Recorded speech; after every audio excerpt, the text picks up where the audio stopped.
Hello，大家好，我是林减七啊，我是林减七。然后，谢谢。我也做个自我介绍，我是一个3本艺术生，我大学学的专业是导演啊，学电影。我一开始还挺努力的，我们当时有一门课叫广告课，要看大量的广告。我没有会员，看广告之前还得看广告。还有门课叫高密度数字激光视盘的运用。我当时一听这课，我得好好上。第一节课，老师告诉我们高密度数字激光视盘的英文呢，叫 Digital Video Disc， 简称 DVD。我说你教我这个，你想让我怎么找工作呀？毕业之后，人家问我你会做 PPT 吗？我说我会磕 DVD。他说你喝点敌敌畏啊。一天就整的没有用呢。写作业也是，我在作业里面写我修图用的软件是 PS， 老师说我这么写不专业，让我写全称 Adobe Photoshop。我不会拼啊 Adobe Photoshop， 我就写我修图用的软件是美图秀秀啊。我有一个同学，他不知道修图是什么东西啊，他只在乎修，他说他用的是螺丝刀。老师让他重修啊，但是我也不在乎老师教的怎么差，我只在乎电影本身啊，所以条条框框的东西我也跟着糊弄。最后那个论文让我糊弄，我论文写电影的嘛，就为了致敬美国好莱坞和法国新浪潮，我就把别人的论文翻译成英文，再翻译成法语，再翻译回来。那论文让我写的跟摩斯密码一样，老师让我查重，我都不知道查重是个什么东西啊。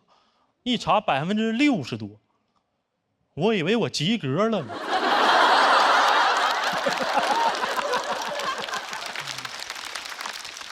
后来才知道这个东西是越低越好，改了2行变70%了。老师说我这也没办法，就给我介绍了一个降重软件啊，就是由人工智能把我论文和别人论文相似的词，它做一个置换和延伸。就这个东西它真的是太弱智了。我写电影《喜宴》，给我改成了乐乐呵呵吃饭。美丽人生，漂漂亮亮一辈子。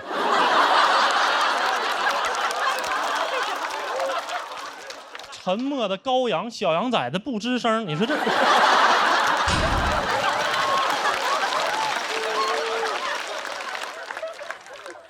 我们拍的作品也可谓是群魔乱舞，根本没法看，但是很好夸。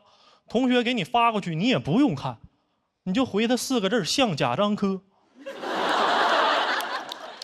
他说：“哥们儿，你真懂我啊！”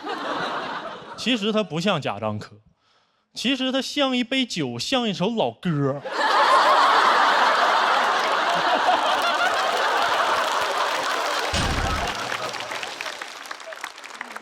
一个班12个贾樟柯，科班出身。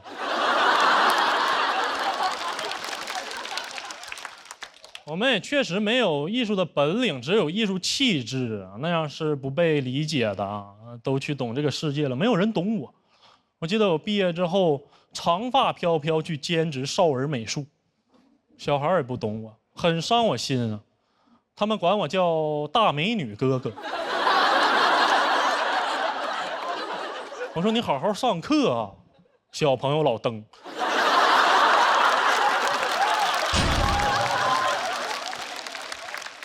很残酷啊，找不到与艺术有关的工作，很残酷。比如说我大学有一个同学，他每天就在看苏联电影，非常喜欢看苏联电影。他是真正的爱好做到了职业，他现在在景区卖俄罗斯套娃。我也是啊，毕业之后第一份工作是保安啊。保安家族。当时还沉浸在这个艺术的自我陶醉里啊。队长让我调一些监控，我调一调我就看进去了。现实主义长镜头，太文艺了，谁拍的？30天的一镜到底。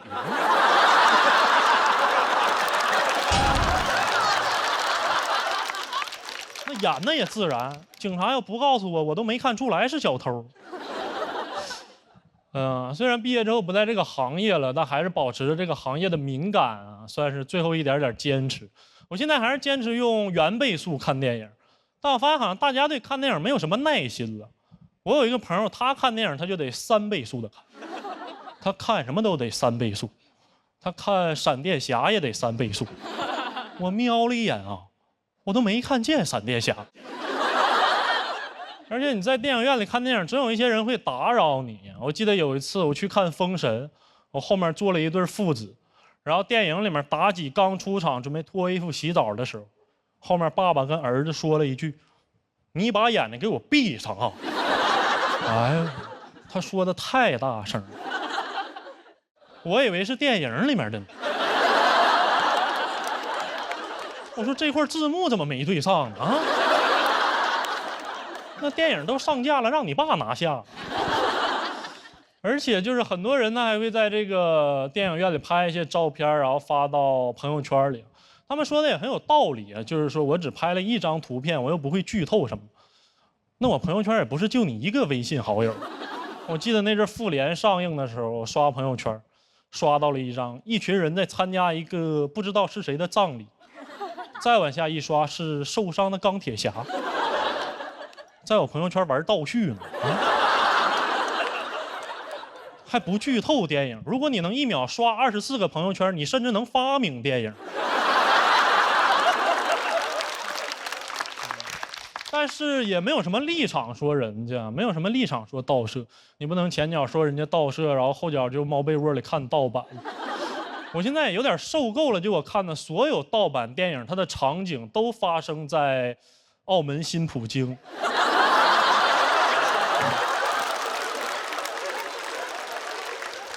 这个东西真神啊！只要你是视频，就有澳门新葡京。它不管你什么综艺、电影、高雅低俗，它都有。如果你在这个盗版网站上看过《孤注一掷》啊，非常讽刺啊！你播放它是反诈，暂停它就是诈骗了。你播放是荷官发牌，暂停荷官还在发牌。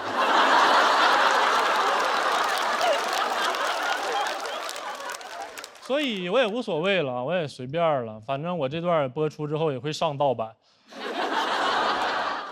那我就不麻烦他们了，我自己来。澳门新葡京线上最刺激的老虎机游戏，100万大奖等你拿！新葡京娱乐城，您的不二之选。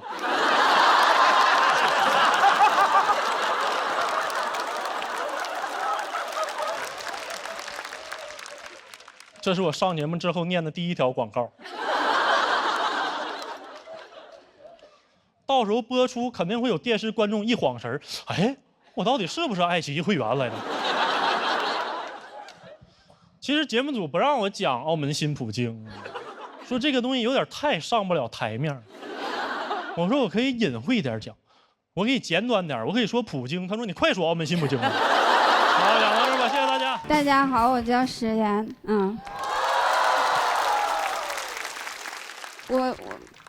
我讲这个脱口秀好几年了，其实一直也没有什么成绩，就是也没有啥作品，自己挺多时候都不太想讲了，就很想放弃。之所以现在还在讲，就是因为还有观众喜欢，真的会有观众给我留言，他说：“史岩，我喜欢你，你离婚吧，我娶你。”哎，这句话给了我挺大的安慰。我经常在我睡不着的时候，就上网上去搜自己的视频，完了我翻开这些评论，我点进他们的头像，我想看看都是什么条件的。点进去之后都是什么用户49698972啊，用户212011041168啥的。我有的时候就想，我说这些人都是从哪儿来的呢？好像都是从那个圆周率里头出来的。我说我要是真离婚了，我上哪儿找你去？我还得跟祖冲之要人儿。祖冲之也就7位。这个能听懂啊？想跟你们分享一点我近期比较强烈的感受，就是我想处对象。这个是我结婚10来年之后，在近期比较强烈的一个感受。怎么跟你们解释这种感觉呢？就是当一个人他在结婚很多年之后，他就会觉得自己好像已经单了挺长时间了。我有的时候就合计，我说挺多年也没处过对象了，是不是也该找一个？怎么跟你们形容我现在这个婚姻的状态呢？就是我守着厨房，他守着厕所，我们谁都不想去卧室。真的就是这个卧室的闲置率有点太高了，我都想给他租出去了。我中间那个广告我都想好了，我说出租卧室，可以近距离的观察中年夫妻的生活状态。我就不明白了，厕所哪儿好啊？厕所到底有谁在呀？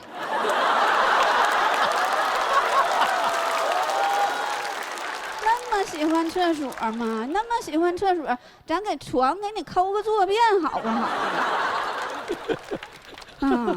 这种感受特别强烈的时候，有的时候就是我在干家务的时候，就是如果说我在干家务，但是他在玩手机，那我就会觉得我干的不是家务，我干的是家政。那我干家政的话，我也可以去别人家干。万一人家没玩手机，那我干的不就是家务了吗？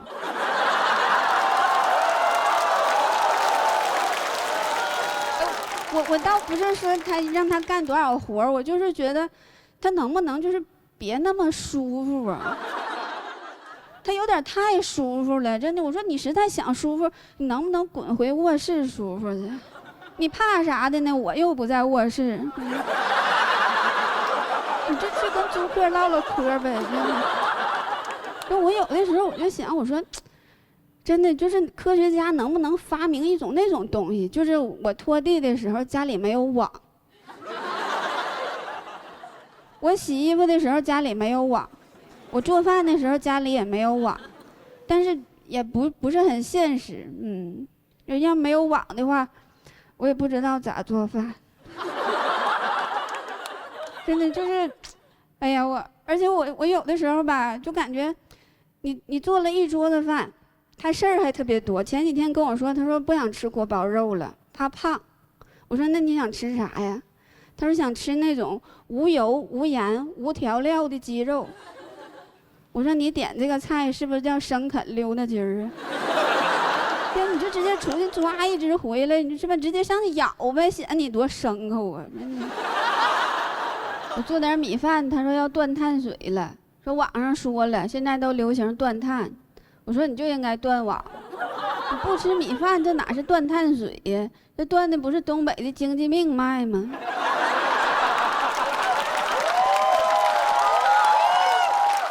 但是我就是瞎说，其实我们东北的经济没有那么脆弱啊，没有那么脆弱。哎呀，这我有的时候就想，我说。他现在已经拥有了霸道总裁所有的缺点，就差一个完美的家世。有那么一瞬间，我都有了一种嫁入豪门的感觉。我说这个男人到底还有多少是我不知道的呢？他的亲生父亲不会是扎克伯格吧？但是你爸是谁，你也得吃大米呀。就因为你上个破网，然后就影响我们振兴东北的大好局面呢，弄死你！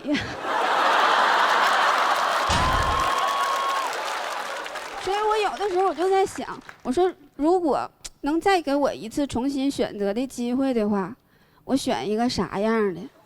真的，我就想选一个，就是孙悟空那种。真的，我倒不是说看上他本事有多大。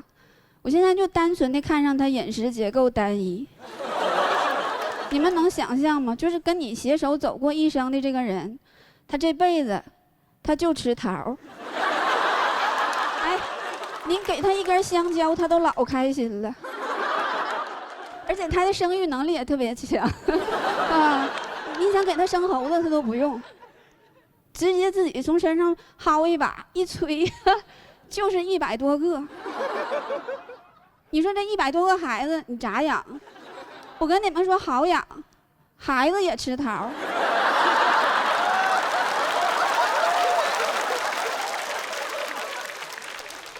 其实说了这么多，我觉得生活里边的这些琐碎的事儿，它就跟圆周率一样，它是无穷无尽的。但是如果我们能把我们那个结婚纪念日穿插在那段数字里的话，其实祖冲之他也发现不了。就像我开头已经穿插完了，但是你们也没有发现。这个里头是我在展示一些线下脱口秀和线上节目的区别。就是现场的朋友，你们可能还在想，哎呀，他那纪念日是多少来的？但是电视机前的观众朋友们，现在已经准备往前拉进度条了。讲到这儿吧，谢谢大家，我是雪。大家好，我是付航。导演组太坏了，我在后面听啊，付航生育能力强，怎么安排的？所有人都说我是猴，其实挺酷的，但是现在我越来越痛苦，因为很多观众真的把我当猴。我坐动车过来，有一个观众认识我，看着我，哎呀！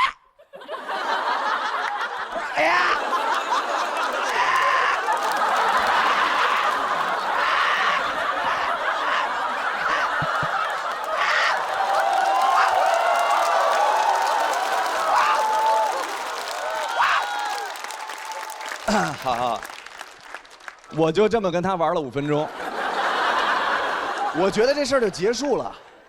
我坐那儿，过了一会儿，我不知道他从哪儿过来，拿一根香蕉，真的，他就这样剥完了吃。我说不吃，他说你飘了。凭什么长得像猴就得爱吃香蕉啊？我不爱吃香蕉，每一次演出观众都给我送好多香蕉，我每次都拿回家里给我亲戚吃。他们现在都说我的演出费是拿香蕉结算的。也正因此，我是家里最出风头的孩子，直到我的风头被我的 rapper 表弟全部抢走。rapper 大家喜欢，我看见我姥姥，我说姥姥好。我表弟说要 respect OG， 我说你管我姥姥叫 OG，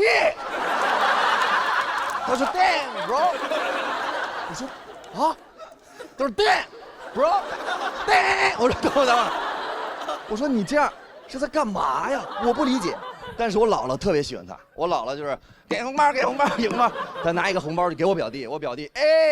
Get it, get it, get it, get it, get it, get it, get it, get it, get it, get it。表哥 ，You feel me？ 我说，我 feel 你个屁呀 ，feel！ 那帮 rapper 就是 You feel me？ 你都不知道他 feel 不 feel， 他先 feel 你。我当时，我就觉得太痛苦了，因为他把我的风头全都抢走了。但是他说 ，You can talk like me。我说 No，If I talk like 你。My mom 就会 give me a big 嘴巴，但是我还是暗自发誓，我要当 rapper。下一口进我嘴里的不会是香蕉，是什么？是说唱界新鲜的蛋糕。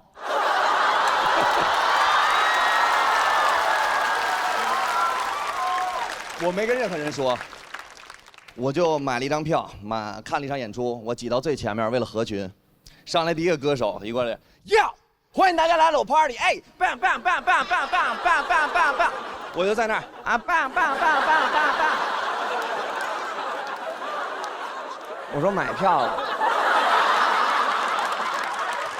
别打了，他说 peace， 然后他就开始炫富，他说不愿意跟你玩这些低级的游戏，因为出门就开我的私人飞机，私人飞机他这么开。翻崩了都翻了，我翻过。我特别不理解他炫富的歌词，为什么？因为跟我有什么关系？他上来说我的钱花不完，底下观众花不完，花不完，只有我一个人在这给我点，给我点。凭什么？他开豪车，我看演出，我也是大专呀，我也是大专呀。他在台上他说我开法拉利，我说我也要。他说我穿进口上衣，我说我也要。他说我吃进口水果，我说不要。我再说一遍，我最恨香蕉，不要再给我香蕉。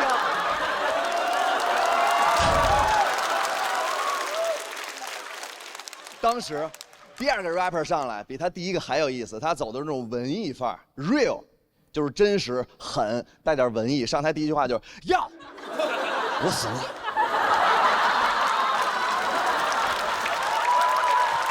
不是刚才被枪打的不是我吗？他后面3秒说了一句话，我一辈子都忘不了。他说 ：“dance dance dance， 要 check it dance dance hip hop。”又给了我生命。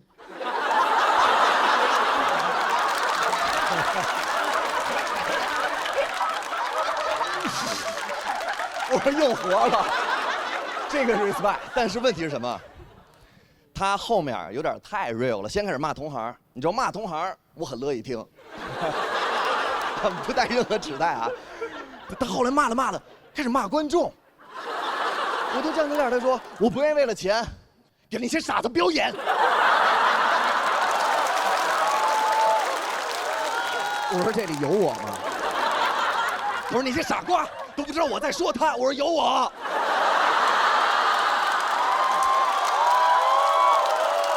我太生气了，我说你也太狠了，你怎么这么狠啊？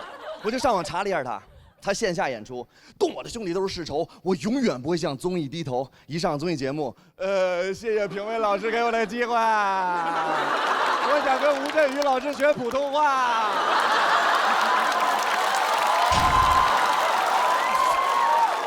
哎呀，当时我就发现，啊，风格太难找了，我还是先学动作吧。啊，动作非常简单，大家可以上网看啊，有详细的教学。第一个，大家学啊，第一个上来就是先搓手，啊，而且嘴得是就，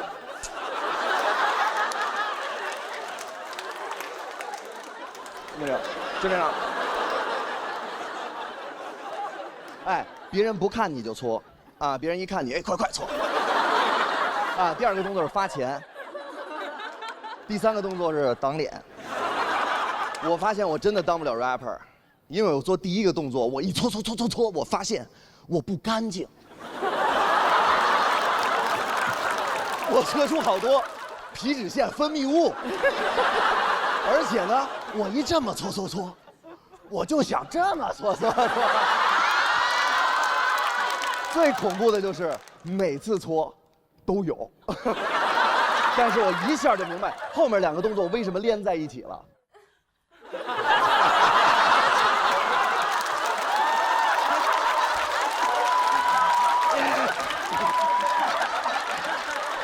观众说谁的泥啊？我说不是我。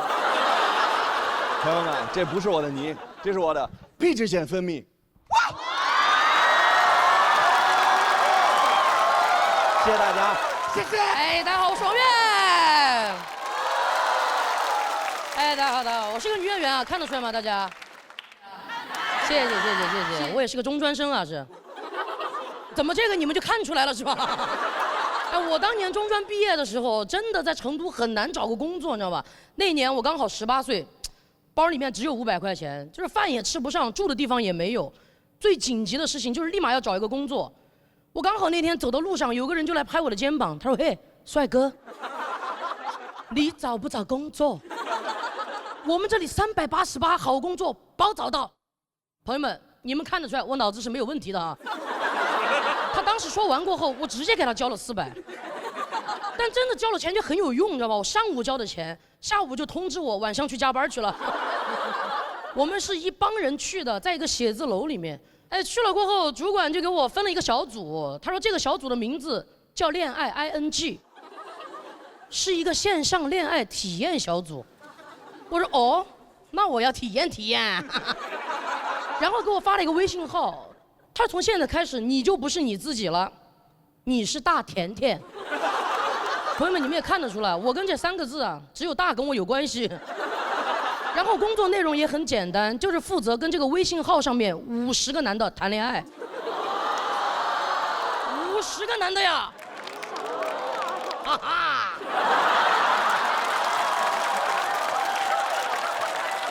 我当时脑子里面只有2个字 ，show time。非诚勿扰一期才24个，我等于去非诚勿扰上面一站到底了，你知道吗？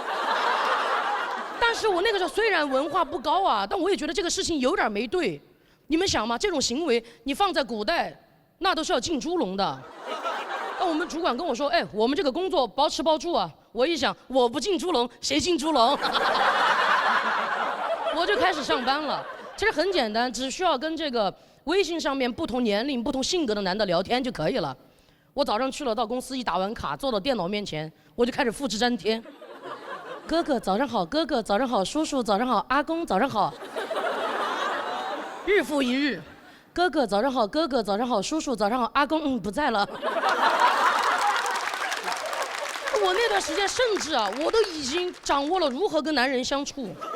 很简单，就是不管他们干什么，你只要夸他就可以了。哎，我有个哥哥特别爱给我发自拍啊，简单来说就是他自己的躯干。发完了过后，他还给我附上一行字，他说怎么样，帅吧？瞎系男友。我都要回答，我说哥哥好帅啊，哥哥好生动啊，给你拍照的该不会是齐白石吧？但那段时间上班上的，我都有点分不清我自己到底是我自己还是大甜甜了。怎么说？就早上啊，挤地铁去公司的路上，要是有男的碰我一下，我都在想，男人碰到我，你跑不掉啦。但其实直到1个月过后啊，我们主管就把我调到另外一个部门了。他说这是一个线上算命体验组，让我用同一套话术，给不同的人看手相，别人发手背的也让我一块看了。最关键的是，对面的人还觉得我算得很准，他非要给我转400块钱，让我帮他看一下事业。什么意思啊，朋友们？我越想越不对。我看了那个消息，我都想到我为了找工作交的那400，我被别人诈骗到诈骗公司，来诈骗别人。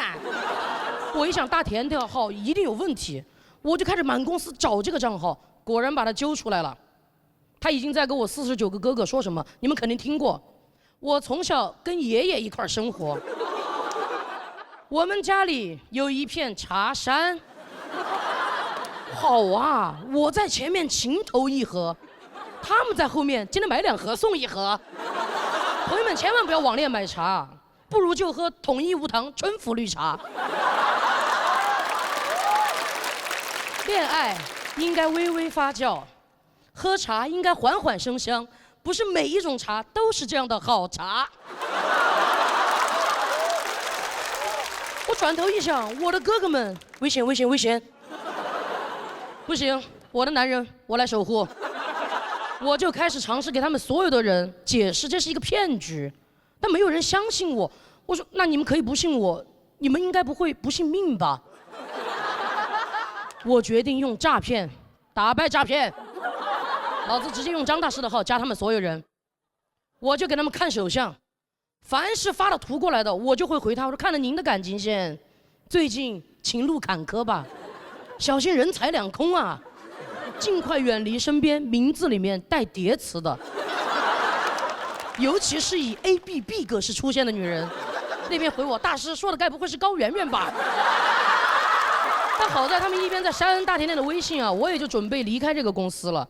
我走之前，我就做了最后一个事儿，我用张大师的号发了一条朋友圈，我说朋友们，我要去结婚去了，下面配了一张大甜甜的图片，我要让我的所有哥哥们彻底死心。这也是我自己的一个真实经历啊，就今天也分享给大家。我自己总结了一下，谨防网上诈骗，一定小心网恋。如果非要网恋，想想我是甜甜。拜，谢谢大家，谢谢大家，谢谢。哎，大家好，我是周奇墨。哎，感谢大家啊！上来给后面的演员开个场。我要不开场我都不玩这个，谁玩这个？但是开场很难啊，所以我今天就尽力吧。开好了，对于后面的演员是个帮助啊；开得不好呢，就当对他们的一个历练吧啊。如果没开好，各位就接着帮我鼓励鼓励他们，好不好？好。开场还是得聊一点有共鸣的话题啊。想必各位都有父亲，我就知道这个可以啊。巧不巧，我也有一个。为啥聊这个？因为今天的主题是不上班你养我呀，这就是我爸现在对我的期待。因为他现在退休了，他有退休金，但是他炒股，所以约等于没有退休金。我爸按照自己的经验就觉得，人到老年还得靠子女啊，所以他现在就劝我要孩子，特别急啊，动不动就跟我说你咋还不要个孩子啊？都快40了还不要孩子？哎呦，关键是我都没结婚呢。他不在乎啊，他现在比我前卫多了啊。然后还有一次，微信里给我转一个网上的短视频啊，大意就是说人不要孩子，到老了会孤独。我没有回他，我想让他知道，人有了孩子，你得看是什么孩子，对吧？但我现在就知道，这孩子指望不上啊，我还是得靠自己。所以我现在就开始为自己以后的退休生活做打算。前2年我就开始买基金，越跌越买，越买越跌，买到重仓。我为啥这样？因为我在网上看到巴菲特说过一句话，说你要在别人恐惧的时候贪婪。我就贪婪，但我感觉我有点太贪婪了。就巴菲特看见我的贪婪，他都恐惧。他说：“哥们儿，你还是要个孩子吧。”哎，说实话，如果巴菲特对我说这句话哈，我不反感啊，只要他愿意当孩子的爷爷，我可以接受。立刻给他要一个啊！我还有拍灯的。好了，连孩子妈妈都有了。孩子的干爹也有了。不能再拍了，我怕关系有点复杂。一家人不能再拍了，不能再拍了，再拍我也赡养不过来了。哎，我知道很多人都会讲嘛，这个炒股赔钱的段子，但我今天不讲那些啊，我今天就是来分析一下，就为什么股市这么难赚钱，但是这么多年还是有这么多人前赴后继的杀进去，包括我爸，包括我啊，是因为这些人蠢吗？我觉得只是一方面啊，还有一个原因就是很多上市公司特别擅长炒概念、讲故事啊，比如之前元宇宙特别火的时候啊，很多公司连个产品都没有，只是沾上一点概念，股价蹭蹭就上去了。有句话叫“站在风口上，猪都能飞”，现在是风还没有来，但猪都已经站好了，就一排排在这站着，还彼此鼓励呢啊！你信我的，肯定有风，你就在这站着吧，肯定有风啊！你感受感受啊，闭上眼睛仔细感受，屁股后面是否有个小风啊？然后一回头啊，发现后面有只猪在那儿。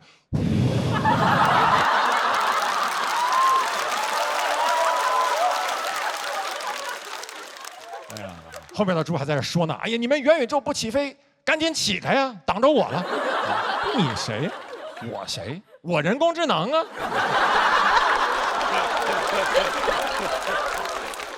我得赶紧飞了，我后面还有无人驾驶呢。真的很难赚钱。哎，股市难赚钱还有一个原因，就是很多机构向你推销产品的时候，他总要带一句免责声明啊，比如刚跟你说完，说哎，这只基金收益很好，但马上补一句，但历史业绩不代表未来收益啊。现在是个很好的买入点，但不构成投资建议。总体来说，股市的长期收益好过银行理财，但股市有风险，投资需谨慎。哎呀，我听完以后就想，什么话都让你说了啊！而且你这话明显就是理性中带带着一些蛊惑呀，让人很容易听完以后就恐惧中带着一些贪婪。所以我觉得这招父母应该学一下，催孩子相亲用，肯定比之前管用。你想一下，如果你过年回家，你妈这么催你说：“孩子呀，给你找了一个相亲对象啊，长得可帅，哎，但历史面貌不代表未来长相啊，以后长成什么样，妈可说不准啊。但你去见见呗，没啥事儿，人年薪也高。哦，但这个也不构成选择建议啊。总体来说吧，两个人过日子肯定比一个人要轻松一些啊。但婚姻有风险，相亲需谨慎。你听完以后什么感受？你听完以后肯定会想，什么风险？啊，谨什么慎？别人在相亲市场被不幸福的婚姻套牢，是他水平不行。妈，你放我进去。你看我给你杀一个7进7出。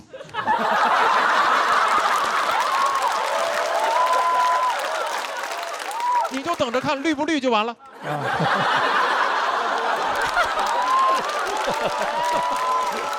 我还看过一组国内的统计数据哈，就男的买基金真的更容易赔钱啊？为啥？因为一般而言，女生买基金她持有的数量少，但是持有的时间长。而男的买基金呢，一般他持有的数量多，但是持有的时间短。而就女生买基金，一般是这种感觉啊，我的小宝贝，我知道你现在啥也不是啊，还有点跌，但我会一直陪着你啊，你是一个潜力股。而男的买基金呢，一般是这种感觉，我的小宝贝，跟着哥，以后按月给你打钱。哟，这只基金也不错。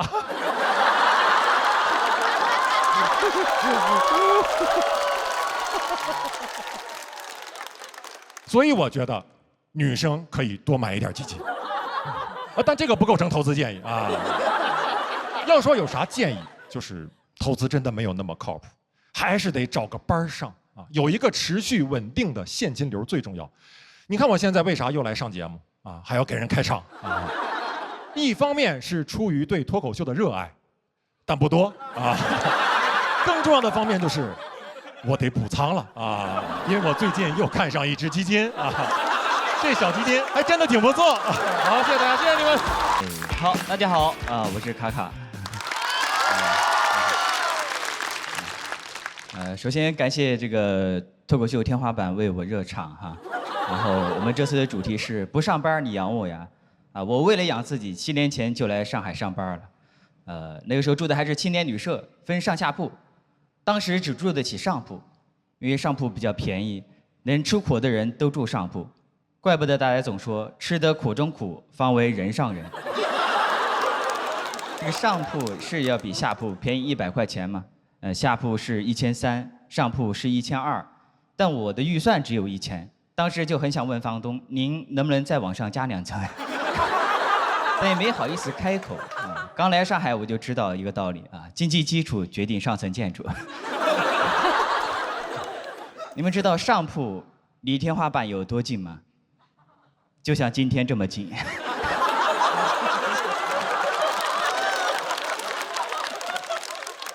天花板下面就是我。我们总说人生的理想状态就是站着把钱挣了，但我在上铺，别说挣钱了，你都很难站起来，你只能低着头。有时候我就感觉这个上铺就好像是我们年轻人刚来大城市的空间，就是可以住，但是你很难抬得起头来，一想抬头吧，就容易碰一鼻子灰。有时候我就躺在上铺，我就在想，我离我真正想要的生活到底还有多远？后面我终于通过自己的努力啊，从青年旅社搬到了我梦寐以求的隔断房。哎，你们别看是隔断房啊，但地段很好，在陆家嘴。每次别人问我，哎，你住哪儿啊？我说我住陆家嘴。陆家嘴具体哪里啊？我说这个你别管。有天下楼散步的时候，我发现啊，那个汤臣一品，你知道吗？离我这个隔断房直线距离只有875米。那一天我终于明白，我离我想要的生活有多远了。你们是不是觉得我已经疯了？其实当时我也是这么想的，所以我赶紧回到我的隔断房啊，把那个电扇一开，想让自己冷静一下嘛。但那个电扇，你知道，每次开的时候就会发出那种咣咣咣咣咣咣咣咣咣咣的那个声音。有次我朋友来找我玩，刚进屋就热得满头大汗，问我为什么不开电风扇。我说坏了，但我是故意不开的，因为我不开电扇，他只知道我是穷光蛋；我要开了电扇，他就知道我是穷光光光光光光蛋。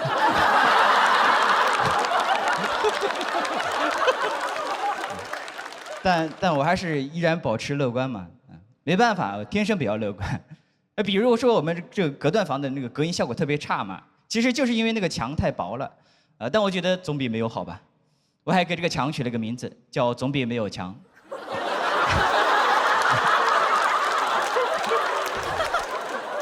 来到上海之后，我的很多想法也发生了一些变化啊。来之前，我说实话，我的确会为自己的容貌感到有一点困扰吧。我的嘴巴有点往前凸嘛，小时候同桌老是攻击我，导致我确实有点自卑。但不知道为什么，来到上海之后啊，好多了。因为我发现让我自卑的东西也太多了。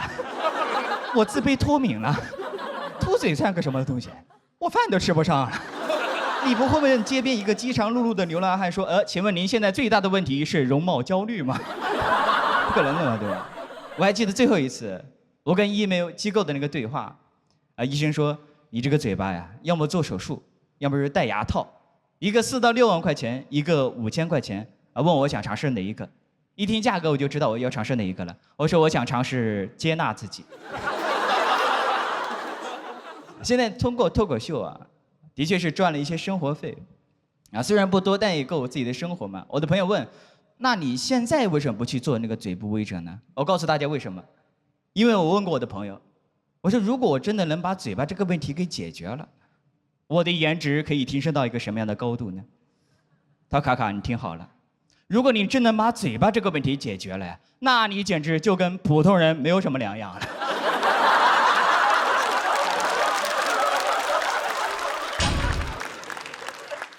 所以也感谢这个平台啊，让我这样的一个普通人也可以站在聚光灯下啊。今天的这个开场的位置是我自己选的，不管结果是什么啊，今天我都是离天花板最近的男人。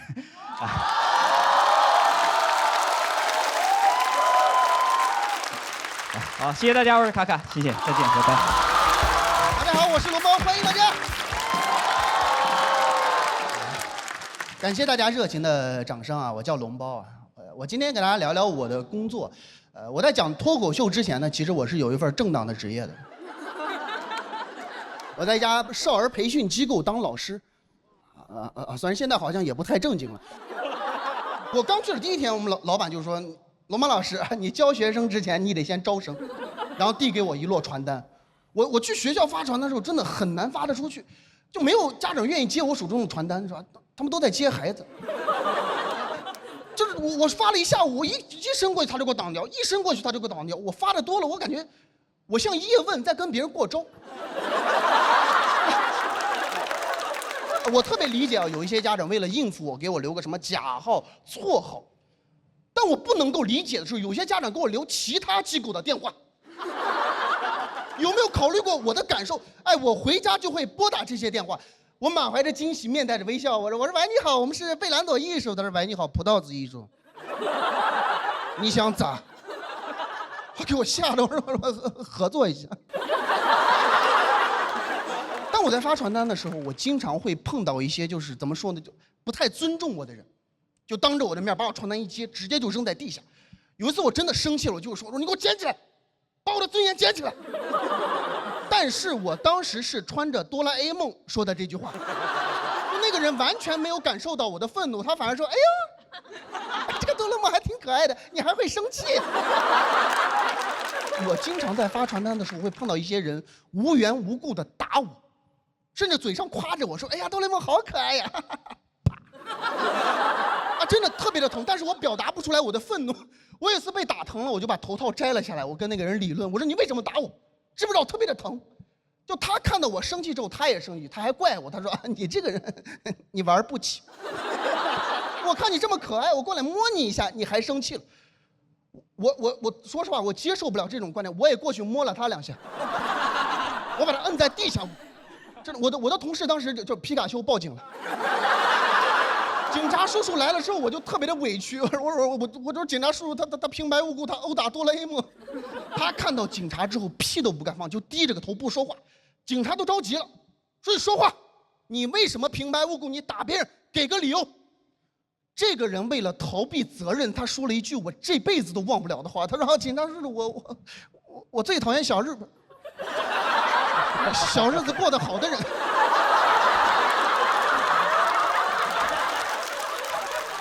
我在旁边真的非常的吃惊，我说还能这么胡说八道？那你怎么不打我的同事皮卡丘？怎么你怕他电你？发展呢真的蛮辛苦，当老师也特别的不容易啊。我特别不理解，就是我们这种培训机构的教室会安那种监控摄像头。它的作用是什么？给大家解释一下，是为了方便上课的时候家长通过这个监控去关注自己孩子的一举一动。但它有个弊端，就是它只有画面没有声音。小朋友天性都很活泼嘛，有时候课堂活跃起来，我可能就会有点管控不住啊，我可能就会我说，哎，明明乖一点，乖一点，不要跟旁边的孩子吵闹，乖一点哦。我都是带着笑容，用非常温柔的语气。可是大家咱们脑补一下，家长在监控下看到这样的一幕，就他可能会脑补很不好的画面，可能在家长的眼里是小崽子，给我闭嘴啊！再说话我打你信不信？还挂在东方明珠上。后来。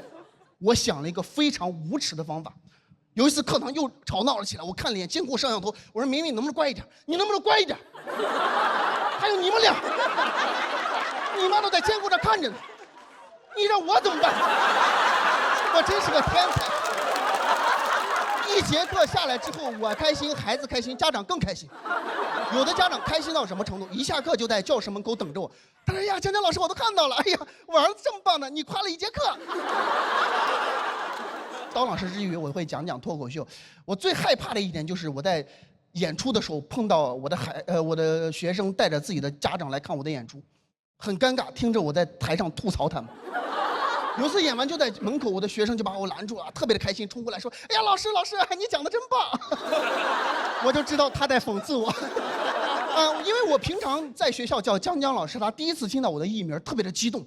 他说：“哎呀，龙猫老师，你的名字特别的棒，我跟你一样，我也非常喜欢宫崎骏的动画。”我说：“宝贝，我叫龙包，不叫龙猫。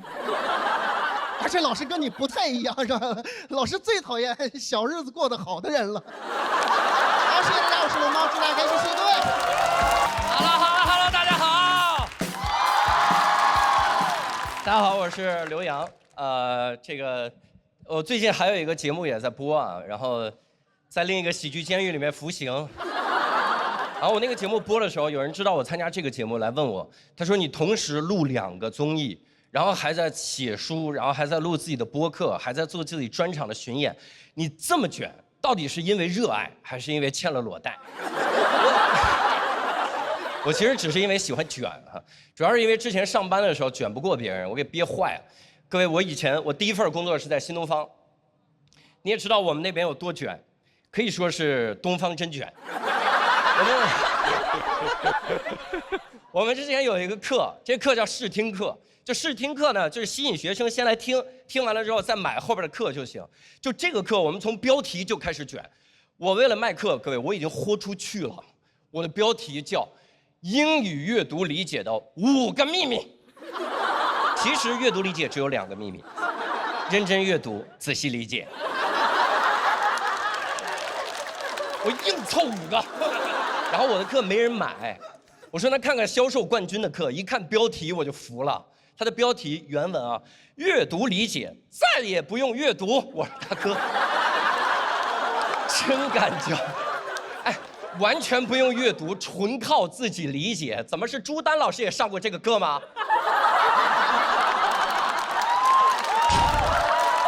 然后一会儿给您下跪。然后这老师还有一门课最厉害，这门课叫做1个小时搞定英语的奥秘。这门课6个小时，我说那剩下5个小时干啥呢？研究英语阅读理解的5个秘密吗？最狠的是这个老师还来卷我。我有一次惊讶的知道，这个老师跑到10个销售组长那边，人手送了一台最新的手机，求他们不要卖我的课。我天，各位，我当时都惊了，销售组长也惊了。销售组长拿着手机，问心有愧，本来也没人买他的课，何苦破费呢？交给时间不好吗？我也很惊，就为了不卖我的课，各位，你只需要给我6台，我就可以不卖我的课。你给我8台，我可以主动卖你的课。你给我10台，我参加喜剧之王我都卖你的课。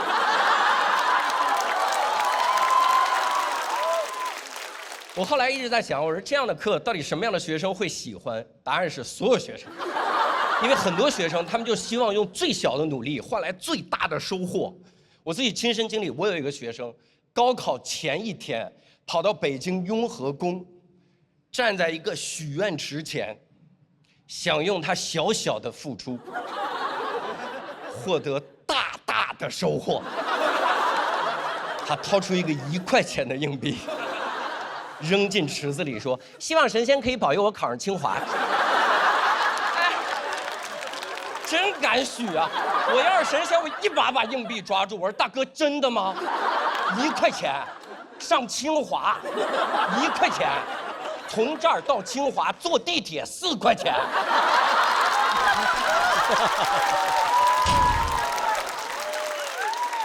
你到我这儿洗钱来了。要命了！我后来来到这个行业，这个行业更卷，但是单口喜剧行业的卷比较客气。我们有一种默契，就是如果大家经历了同一个素材，谁先把这个素材写成段子，那这个段子就归谁。所以我们发展到现在，我们已经不光是抢素材，我们还抢去开放麦的共享单车。只要能抢到，别人就讲不了。我们抢到什么地步？各位，说出来你可能不信，真的。我有一次亲眼看到黑灯，为了赶开放麦，骑上了一辆共享单车。我们当场所有人不敢相信自己的眼睛，除了黑灯。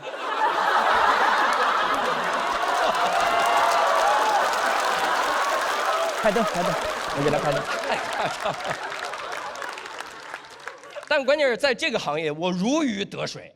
各位，因为我骑共享单车骑得快，也有别人骑得快，但我锁车锁得快；也有人锁车快，但我敢不锁车。我就是这么卷。我为了抢段子，我被车撞了都没关系。我骑着单车去开放麦，然后路上一辆卡车砰把我撞了。护士把我的残骸捡到救护车上，捡的时候也不会耽误我抢段子，我会掏出我的段子本给护士说：“别管我，拿着这个去开放麦，上台念出来，就说是刘洋先讲的段子北定中原日，家祭无忘告小刘。”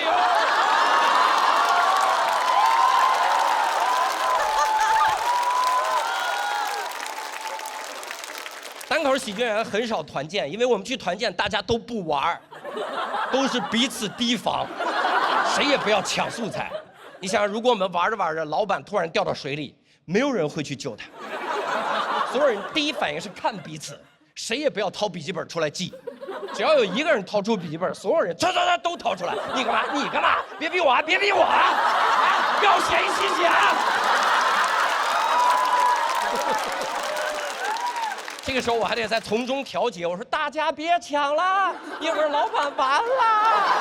看似我在调解，实际上我在向远处的助手发送莫斯电码，记一下这个素材。我就是这么卷。可能最后僵持完了之后，然后一看水面，老板已经没影了。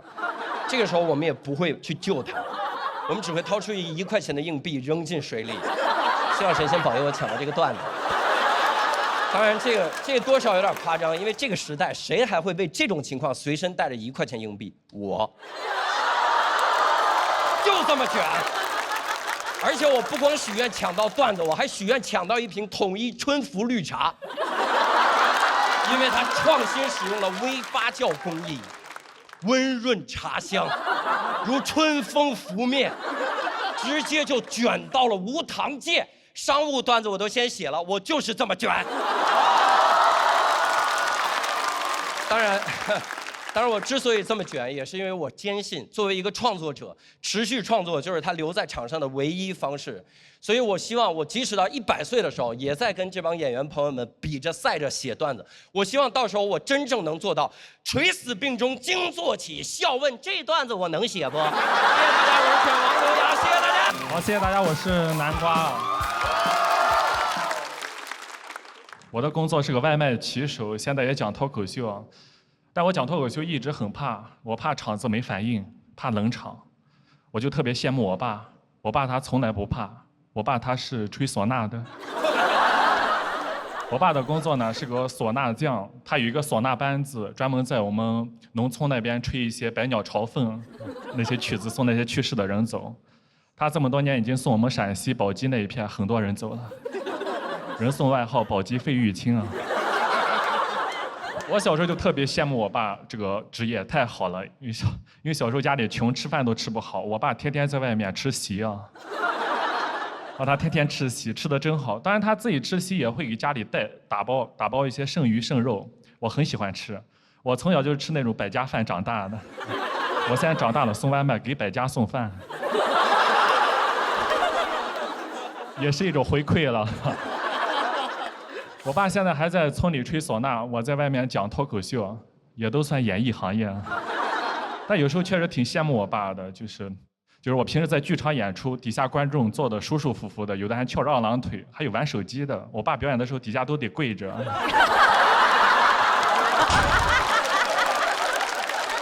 讲脱口秀太难了，讲到好笑你们才笑，讲特别好笑大家才鼓鼓掌的。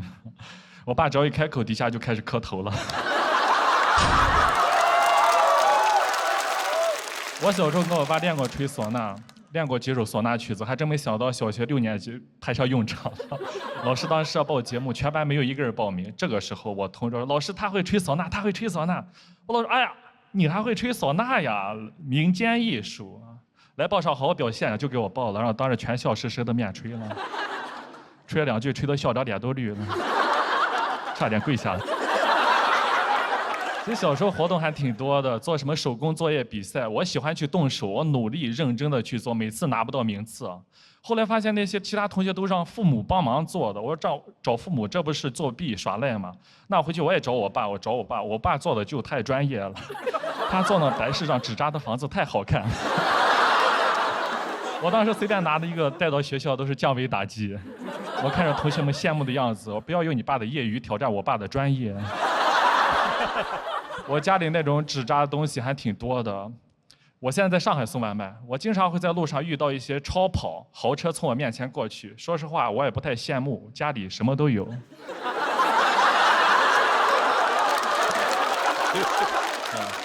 我家还有4合院，还有私人飞机。我知道那些东西，我早晚有一天我能用上。但确实啊，唢呐匠这个工作啊，一直他都没有社会地位。我爸一直被人瞧不起，我小时候也经常被一些同学嘲笑我。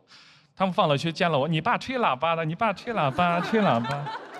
我说吹喇叭怎么了？到时候还不送你爸走？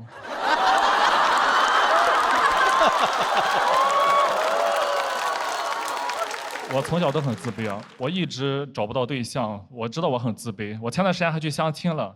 其实本来还聊得挺好的，聊着聊着，他突然就问我：“那个你爸爸做什么的呀？”我说：“我爸爸他玩音乐的。”他说玩音乐，那做什么音乐的？我说他有一个乐队，平时在我们宝鸡那边巡演。他说啊，那你爸是那种 live house 吗？我说不是 live house， 是 dead house。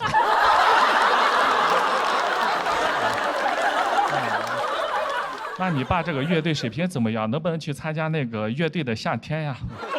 我说不太适合，他这个呀不太适合线上，平时接触的都是一些 underground 的。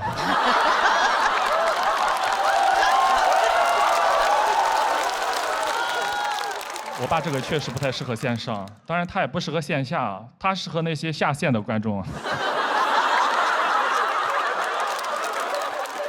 我爸在村里待了一辈子，他连普通话都不会说，更别说表达自己了。当时有个自媒体博主到月社，粉丝特别多，他们找我拍一个视频，一边拍我，一边在我老家拍我爸妈，让我爸对着镜头对我说一些话。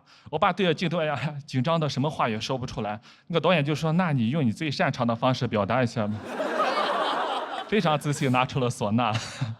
导演说：“你儿子啊，说他最喜欢的歌是《起风了》。”我爸就唢呐练了一首《起风了》，然后对着镜头对我吹了，把我喜欢的《起风了》吹成了《上天了》。我爸现在也知道我在讲脱口秀，他非常的开心，我们也算是演艺世家了。我爸非常的开心，我今年也是，他也希望我能走上更大的舞台。我今年也是登上喜剧之王这个大舞台，也是上线上了。今天也是非常开心。如果线上表现一般，那我回去演线下也挺好的。如果线下再不行，那我就回去跟我爸做下线。好，谢谢大家，真是开心啊！哎，大家好，来，我们先回到人间一下吧。我们先啊，我要讲一个我其实从来没有讲过的素材，就是我大学毕业的第一份工作其实是船员，就是在开那种商船，在远洋。做驾驶员，开那种大集装箱什么的，选择这个工作是因为感觉这个工作就是浪漫而自由，但是上了船发现就是这个船上呢就是偏偏没有自由，你知道，就是我们这工资很高，但是我们工资高都是拿我们的自由换的，就感觉很像在坐牢，你知道吧？就只是坐牢的人他是先挣钱再失去自由，我们是每个月按时给的。我们其实一出海就7个月，一出海就要跑7个月，你知道7个月21天就可以养成一个好习惯。7个月210天，你可以养成10个好习惯。你要是实在无聊，你甚至可以先养成5个好习惯，然后再戒掉5个好习惯。哎，出海半年，归来仍是不良少年。我本来想我环球旅游吧，我是无聊，那我就当环球旅游了吧。但是你知道吧，就不是你决定的航线，公司不知道为什么就一直派我去非洲。就一直派我去，我本来有一些航海梦想，想要致敬各路伟大的航海家，但我感觉我一直在致敬郑和。我天天待在南半球，我感觉我头上的旋儿都反了。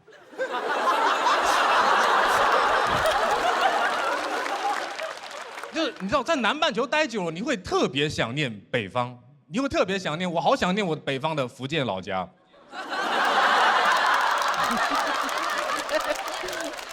我做实习生的时候，反正还是有很强烈的航海梦想。但我发现那些老船员，就是他们完全对这些一切都非常的麻木。他们觉得这个什么航海就是上班，他们觉得一切都很麻木。见怪不怪。有一次我夜航过了一个群岛的时候，我甚至看到过一个火山正在喷发。我说哇，好浪漫。我说二副火山。他居然跟我说，哇，我来了好多次了，我一直以为那是个灯塔。灯塔没有冒烟的吧？人家虽然落后，也不至于灯塔烧柴火吧？他对一切都很麻木。我就像有一天我告诉他说，阿尔路飞那里有个路飞，他会跟我说，我以为是个渔夫，他来了很多次了。那我们去非洲，我们其实是要经过很多海盗区的，我们是要经过海盗区的。这班人连防海盗都防的一种班味很重的感觉，就是他们防海盗是防给公司看的，好像就是海盗来了无所谓，但是如果公司发现你没有好好防海盗，可是要扣工资的。我们会在船舷边上弄那种一圈一圈那种高压电网拉一圈，其实都没有通电，因为怕电到自己人。然后会挂一个牌子，然后上面写高压危险，写的中文。这个电网是国家电网吗？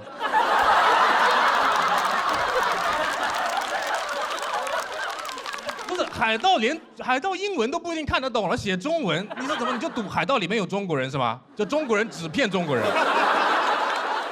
然后他们会在船舷边上放一个那种稻草人假装有一个人在那里瞭望。我说都这种时候了，咱就放一个人在那边会怎么样呢？你放一个稻草人在那边，你防海盗还是防海鸥啊？对吧？而且你就是稻草人没有成本，那你要放你就放一排嘛，你就放一排稻草人，万一海盗读过兵法对吧？他一看哇，草船借箭。然后他们请那种为了贪便宜，请那种3个那种安保人员上来保护我们。那3个安保也不知道哪个国家请来了3个，枪都开不清楚。上船之后要试枪，我们扔了一个油漆桶在船尾飘远，他们就咚一枪打不到，咚一枪又打不到。我说那完了，油漆桶都打不到，那海盗要是化妆成油漆桶，那你不是更打不到？然后那个船长就很淡定，他就说：“哎呀，不要急嘛，到时候就打到了嘛。”我说这怎么让子弹飞啊？现在啊，什么叫到时候到什么？到30年后子弹正中眉心啊？我说你个枪厉害了，你这个枪打出来子弹延时效果的啊！你这什么弹道啊？你这个弹道是衰迟弹道吗？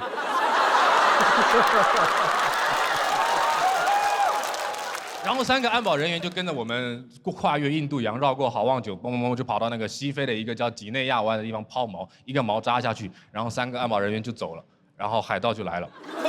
哦，真的，但那西非那边的海盗，它不是那种很吓人的海，它是那种冷兵器海盗，它的工作模式是半夜偷偷到你的船边，如果你没有发现它，它就会上来抢你的东西，但如果你发现它了，它就会假装自己是在捕鱼，它这个工作模式很特别。我们一般是上班摸鱼很怕被发现，他们是一被发现就开始摸鱼。然后你知道，然后我们其实大概在那里抛了30天的锚吧，30天锚，然后那帮海盗就天天来，其实到后面我们都很熟了。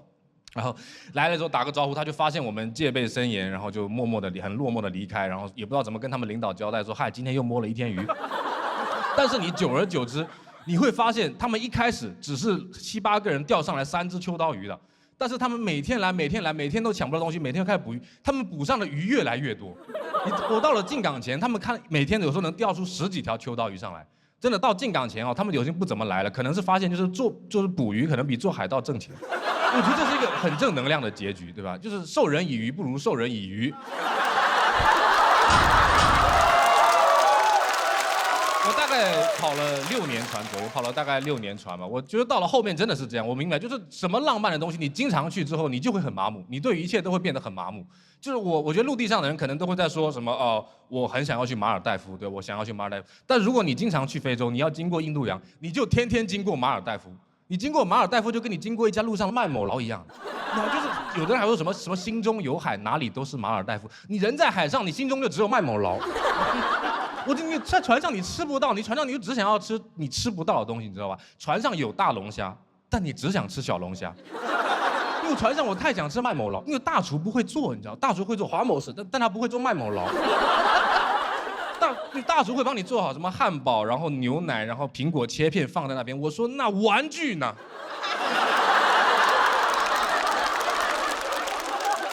我记得我最后一个航次大概有跟几个实习生在国外靠了一个港口，然后下地之后，他们跟我一起下地。我说你们准备去哪里玩？他们说三副我在网上查了一个沙滩，我觉得很不错。我说去沙滩，你们该不会是要去看海吧？我说我不去。他说那三副你要去哪里？我说我去码头整点薯条吃。谢谢大家，我走了。今天的主题是工作。大家都知道我是毕业于就是 BJ 的 Junior College。就是北京的大专。我呢以前也在一个 Internet share place be responsible for turn on the computer。对，在网吧开机子。我也做过一个世界500强企业的 BA， 就保安。我太喜欢他。但是今天都不讲这些东西，今天要讲的是我人生印象最深的一份工作，是艺人身份赋能营销师。什么？哎，就是扮演假粉丝接机。有意思了，朋友们。我第一次干这个工作是在我高考失利之后。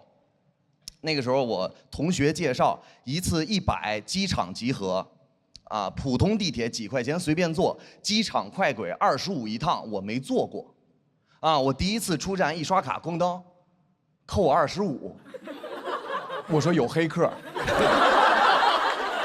人说孩子就是25，我说你也被黑了。后来所有人告诉我就是25，我大脑一片空白，因为我意识到回去还有25。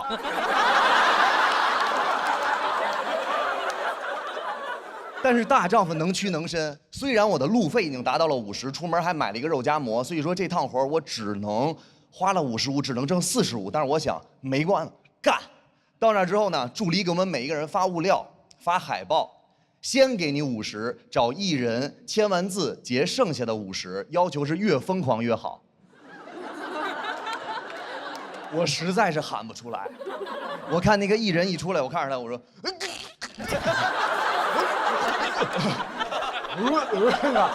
我实在喊不出来。我左边有一个大姐，她看到艺人喝了一口水，那个大姐，我说你是多少钱的呀？你这不得500？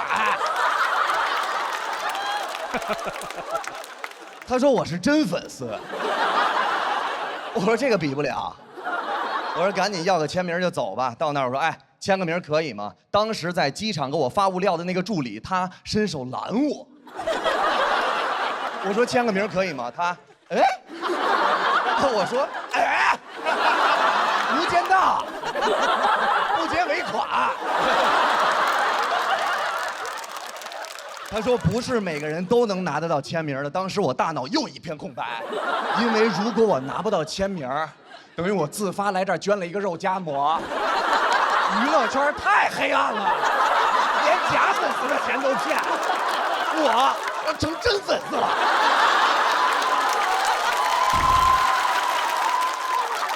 当时知道这事儿之前，我说哎签个名可以吗？非常礼貌。知道这事之后，我看着他，我说我要签名，哥哥。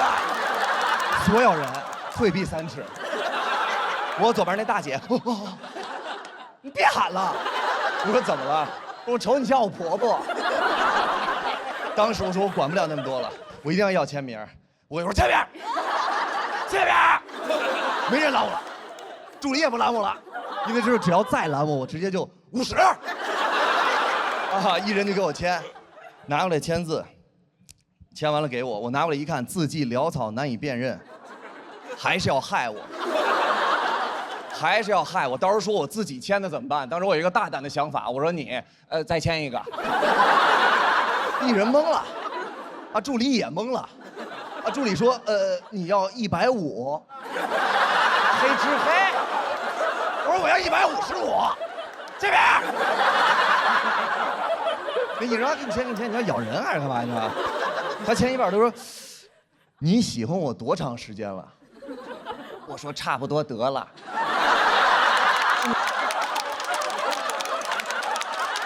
50的不含表演，想看完整表演，请开黄金会员。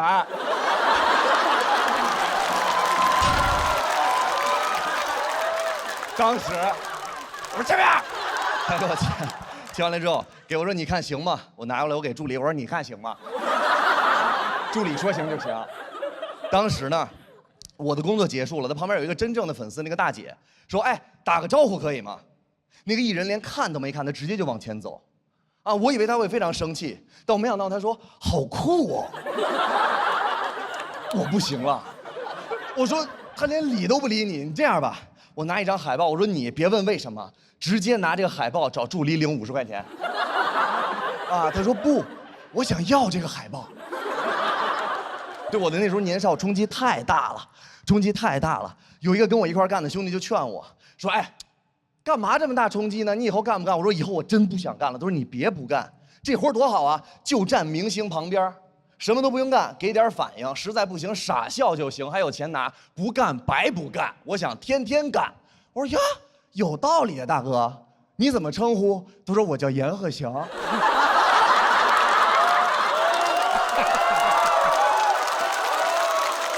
我1年没见着明星了。哦，不是明星。是少主。真的，我发现我的人设做得太低了，跟那些人设高的完全就不占便宜。人设高的，他理都不理你，你站了很多小时，你出去啊，你不理他，完了之后他觉得啊好酷哦。我在剧场外边要碰见我的观众说合张影，我说不方便，我的观众直接会说你装你，你什么东西？哎，也没观众管我要签名。我在上海演出。啊！我上次来上海，一观众说：“哎，签个名。”我说可以。他看着我说：“笔呢？”我说：“我给你找。”我找完给他，他给我签了一个。但是呢，真的做这个行业之后，我才发现人设做的低才好，这是我长大之后的感悟。首先，第一，我的人设没法塌房啊！我怎么塌？我都不是人，我怎么塌？我没得塌，我怎么塌？我学历造假。哎，你说你是新东方老师，你是清华毕业的，你都得拿一个论文，人家觉得啊也就这样吧。我不用啊，我在演出北京，我说 sin30°等于1/2底，大哥牛啊！对学习了啊！我没法塌呀。但是最近网上的确说我要塌了，啊，的确说我要塌了。他们开始传这世界之大无奇不有，他们说付航塌房了，原因是学信网查出付航的学历竟然是本科。我不想澄清，人都让我澄清，我说不澄清，就这样吧。我也想进步啊！你见过塌房往上塌的吗？那边普通塌房我塌学区房。我呢，发现观众什么都能包容我。我看其他人一说要结婚啊，其他人都说哦不要结婚，不要结婚。其他的观众啊不要结婚，不要结婚。我演出的时候试了一下，我说我可以结婚吗？底下观众说你可以结扎。他禁止野生动物表演。当时我就发现我其实这个人设还挺好的啊，没有什么负担，比较真实。但是我发现也避不开。前2天接了一个活，甲方跟我说要提供安保，我说如果我演完出还得穿制服给你站岗，得加钱。他说不是，是给您提供安保。我说如果你给我提供安保，就会出现全天下之最尴尬的情况之保安保护保安。那保安也太安全了。我就希望这些荒唐的事少一点，不要看这些舞台上边觉得这个人是谁，其实每个人都有真实的一面。非常感谢你们送了给我一场完美的演出，谢谢，谢谢大家，我叫翟亚宁，谢谢。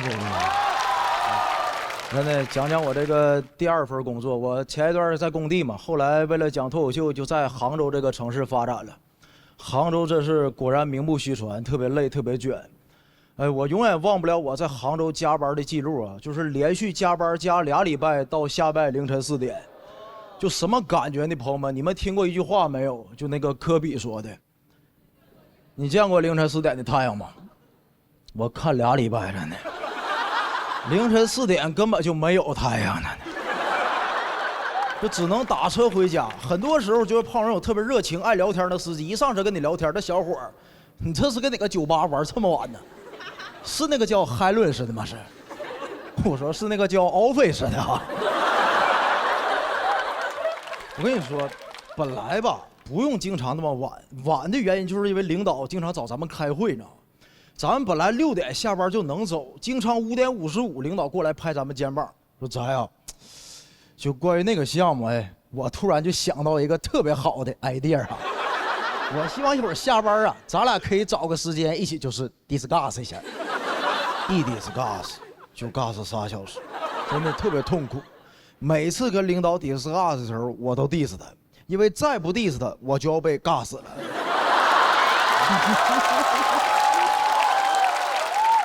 而且你发现没，很多时候领导特别虚伪，就加完班之后就把手搭你肩膀就鼓励你说：“咱辛苦了，辛苦了。”我说辛苦了，那没有你能辛苦吗？我感觉这事儿就不合理啊！你说咱们打工的人明明拿着固定的钱，随时随地被领导要求多加班干活，我感觉不对呀。咱应该有权利随时随地让他多给咱来点钱呢，是不是？我前面找我领导说，领导啊，一会儿下班给我打2000块钱来，来着急用来。万一他真给我打了呢？我发誓我也把手搭他肩膀上鼓励他。哎，妈破费了，破费了。所以朋友们，我这个人平时上班就挺戾气重，我就爱跟那种摸鱼摸得好的同事跟一起玩，谁摸鱼摸得好跟谁乖就好。我有那同事摸鱼很厉害，现在都已经摸成表演艺术家了。就他们在皱着眉头若有所思盯着自己工位电脑屏幕，我永远都猜不到他到底是在认真工作还是在算外卖满减着呢。就我旁边那哥们儿现在已经锻炼到什么程度了，他都能做到就是一边皱眉头一边看1年1度喜剧大赛了都能。真的，那看见好笑的地方，现在都学会叹气了，都是，特别厉害，就表情跟心情各玩各的。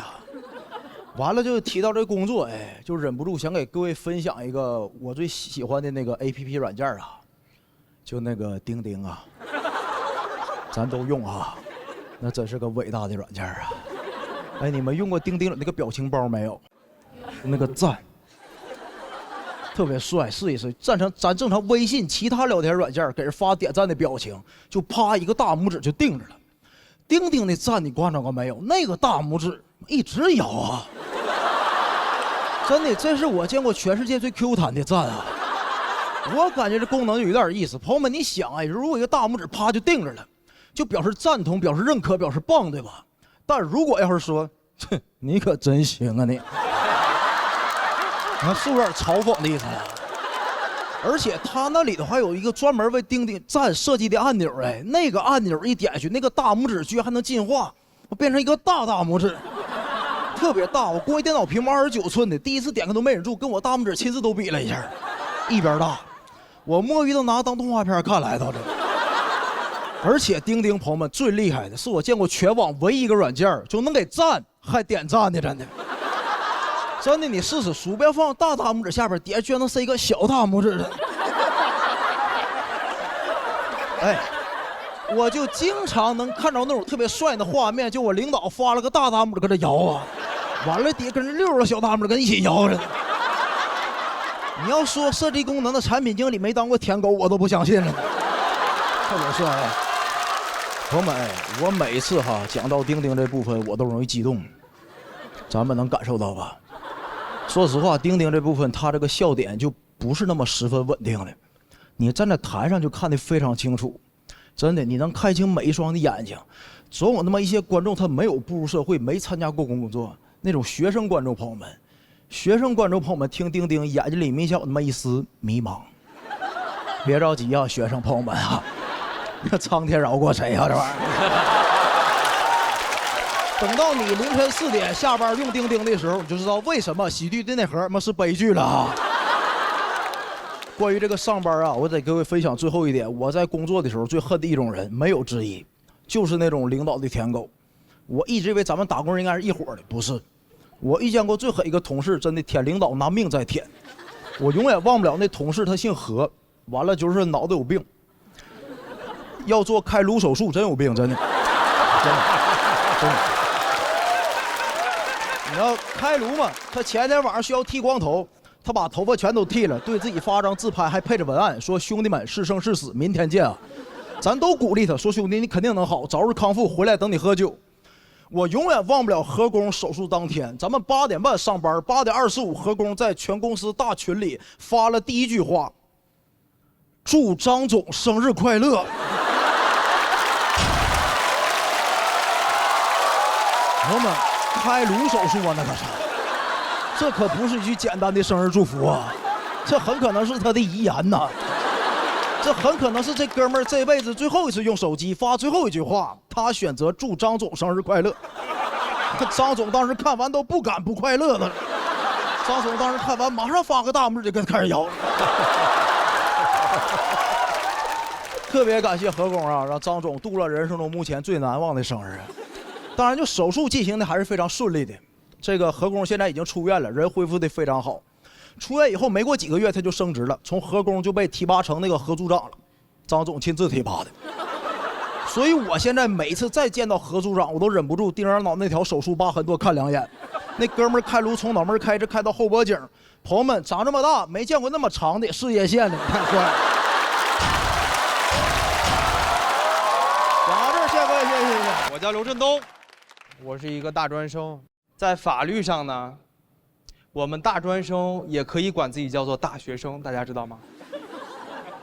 法律允许我们管自己叫大学生，法律允许，但是你出去不能乱说。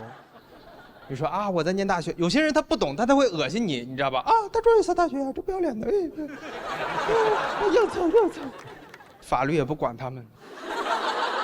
经常会发生这种情况，你出去一说自己在念大学，大家第一反应就是啊，你是本科生。有一次我就是一上车，那个出租车司机跟我聊天，他小伙子，我看你这样好像是念大学呢啊。我说对，说完我就后悔了啊。大哥就开始了，大学好啊，真羡慕你是吧？这毕业之前还能先玩他个4年。我说也不一定是先玩4年啊，学医的吧。那得考研，小伙子，现在是竞争激烈，你不知道，现在这外边这本科生啊，都一抓一大把呀，小伙子。我说我好想被抓到呀，真的。全程我都没有告诉他我是大专生啊，不是因为我自卑，是我怕他替我自卑。经常会发生这种情况。过年的时候，我家亲戚拽着我聊天，说：“哎，振东考大学了啊？南方北方啊？1本2本呐？好不好就业呀？学校叫啥呀？哪个学校呀？你咋不说话呀？”啊，你说话呗，哪个学校呀？啊，我说大专啊，挺好的啊。连我学校名字都没问啊，我就觉得特别奇怪，明明考不好的是我，但下不来台的却是对方。有时候我就想故意大大方方承认自己是个大专生，看看对方什么样的反应。啊，我认识一个北京大学的女孩，是一个研究生。有一次我俩在那吃饭吃到一半，她举着杯子开始问我，她说啊，刘振东，你也是研究生毕业之后讲的脱口秀吗？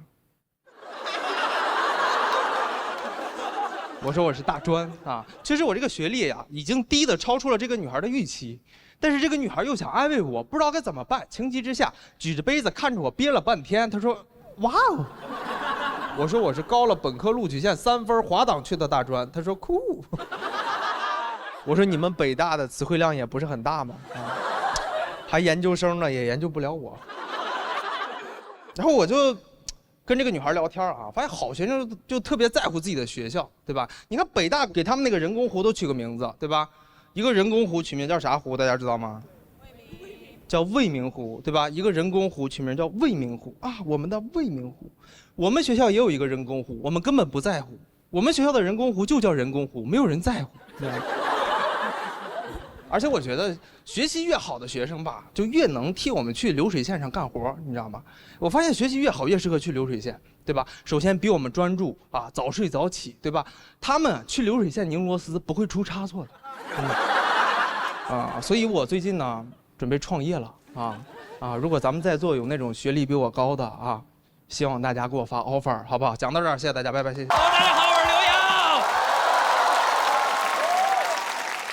刚才小龙也说了，其实上一场没来的观众不知道，我上一场是全场第2。那我为什么会坐到那边？因为付航直接把我炸到那边。但是说实话，各位，输给付航是最好的一个选择。我可以很自豪地说，我没有输给任何人。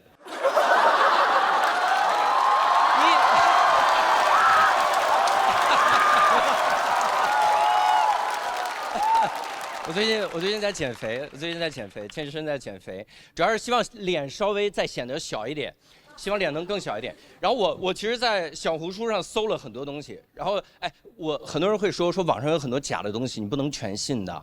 我只信那些劝我做我想做的事儿的帖子，所以我在小红书上搜了，我搜到一个让脸变小的绝技，分享给各位一套理论，很有科学依据，如何让脸变小，把肩练大。太有道理了，各位！各位，如果刚才我上场，我肩宽2.5米，没有任何一个人会注意我的脸。大家问的唯一一句跟我脸有关的就是他脸呢？只有范志毅老师会说：“哦呦，这么宽的肩膀，脸都不要了。”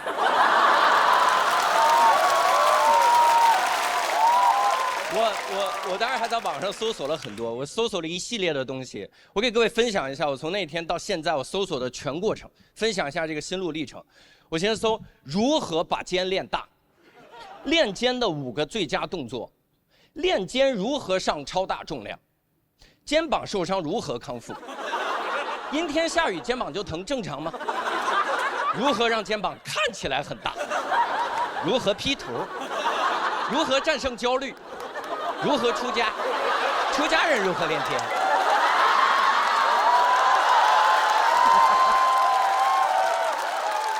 后来还是决定去健身房，要去健身房。去健身房也很焦虑，因为健身房有太多肌肉狂魔了。各位，你们见过肌肉狂魔吗？就这些人特别好认，他们站，他们不能这么站，他们只能这么站，因为这儿肌肉太多，放不下来。你要攻击他特别简单，你这儿捅一刀就行，他够都够不着。说，哎，等着。左手也够不着，因为胸肌也很大。一个死角在这儿。去这种健身房压力特别大，因为第一开始网上说跟着肌肉狂魔错不了，我的经验是跟着肌肉狂魔练不了，这些人太可怕了。就有一次我在健身房练我的肱二头肌，我那个重量练的是这块皮肤，练这块皮肤，我希望这块皮肤更加的紧致。有一次我在健身房练我的肱二头皮的时候，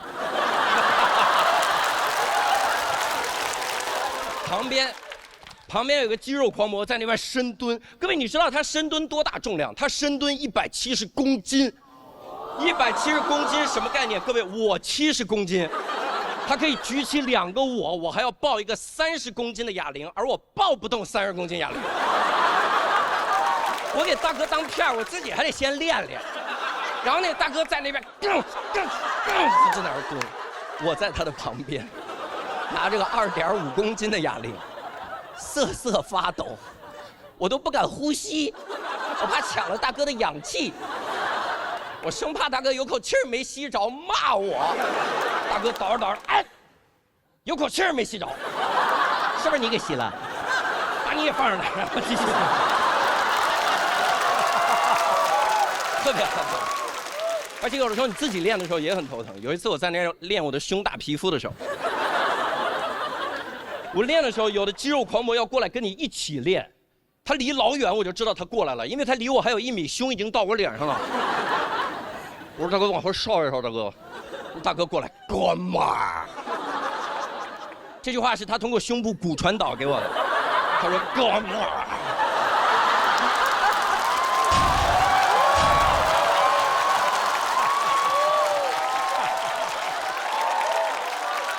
一起练呀，你一组我一组怎么样？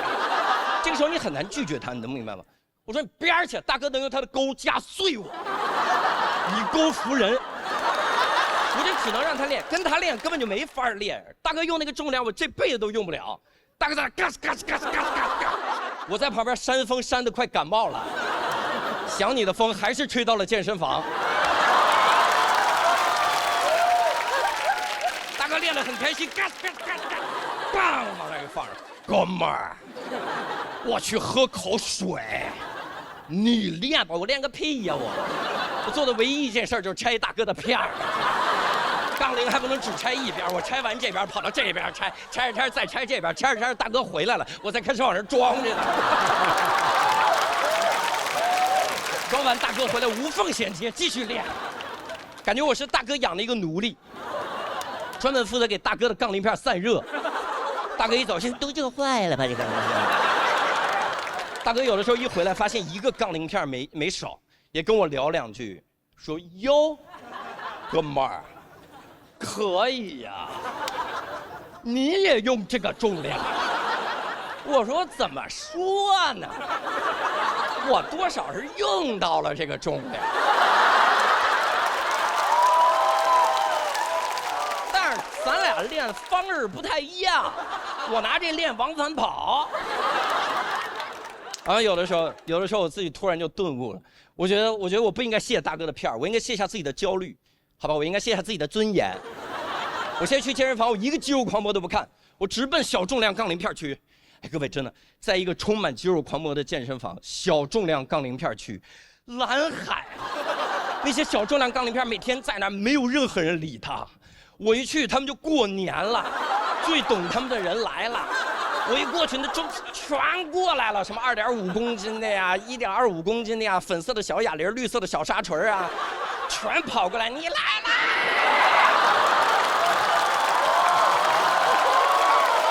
我说来，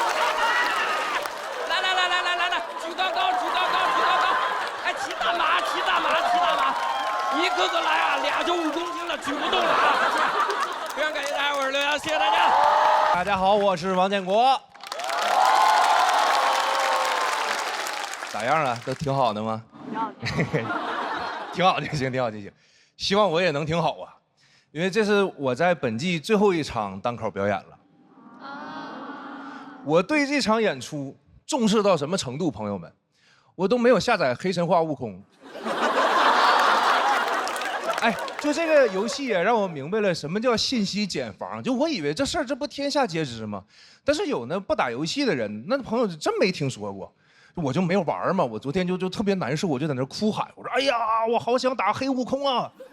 小鹿听完都急了，说：“王建国，虽然你是总编剧，可以不能这么对待付航吧？”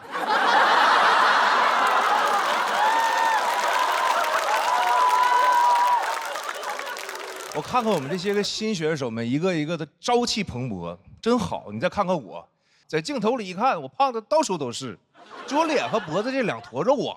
就在这就嘟噜，就不够他俩嘚瑟的。谁能想到这么点地方能长出这么多东西来？而且观众看完也奇怪啊，观众会觉得你这不就是1坨肉吗？你们所有的加在一起也没几斤几两啊。当然我就是在说肉啊，我并没有在说哪2个脱口秀节目啊。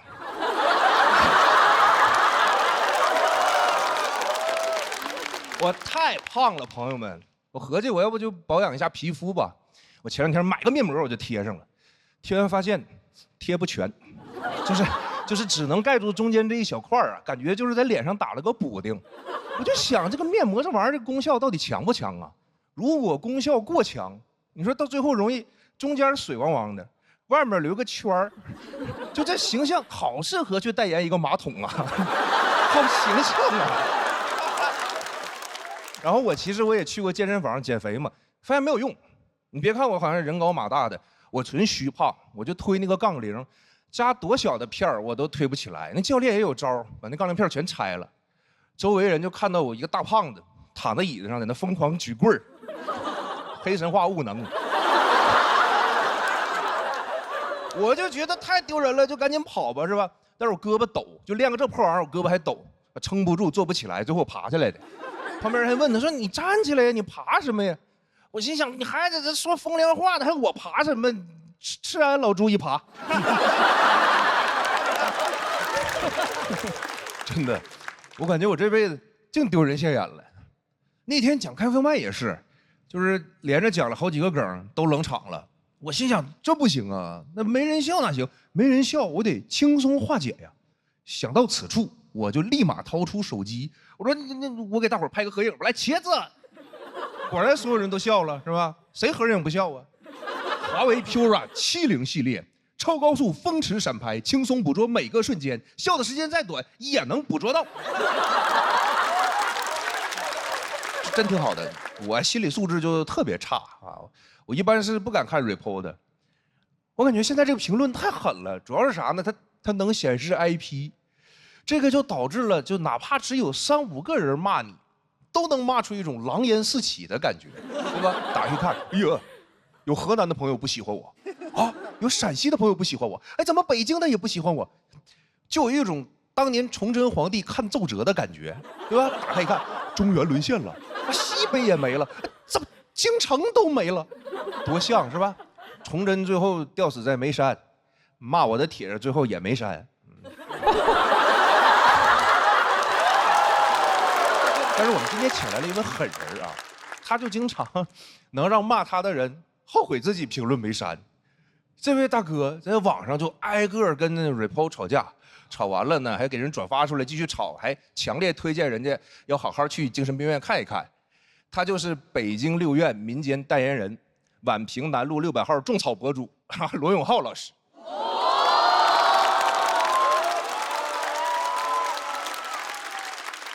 据调查显示，在网上吵架吵得最凶的有2种号，一种是小号，另一种是罗永浩。罗老师当年欠了6、7个亿呀，本来可以倒闭，结果他真的还钱啊，上演了这个著名的《甄嬛传》，还了好几个亿，但是最近好像又新欠了6个亿。你说他都这样了，还能乐乐呵呵的？哎，这可能这真就是就艺多不压身吧。3年欠6个亿，朋友们算了一下啊，平均每分钟将近能欠大概是400块钱，这就导致了罗永浩现在跟比尔盖茨的那个故事是一样的啊。说罗永浩有一天在路上走着走着，哎，忽然看到路对面有100块钱，他都懒得去捡，因为这一来一回的捡这100的功夫又倒欠300。不过呢，我觉得罗老师身上这一点还是很值得学习的。当然不是学习欠钱这一点啊，是学习他内心足够强悍啊，遇到啥事儿呢都能挺过去。但如果你做不到，最后真的精神崩溃了，他也可以帮忙推荐一家优秀的精神病院。那么接下来呢，就让我们掌声有请脱口秀钮祜禄罗永浩。好，大家好，我是《甄嬛传》的男1号罗永浩。《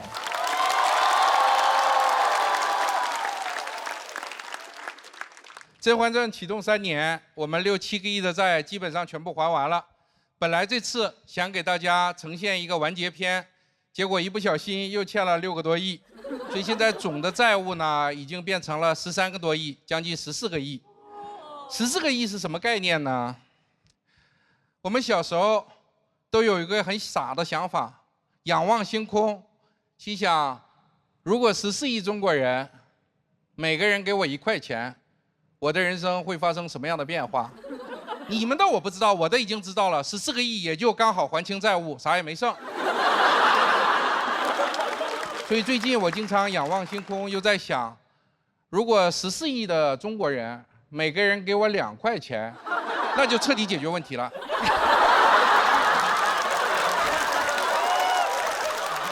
有人说你欠了那么多钱，睡得着吗？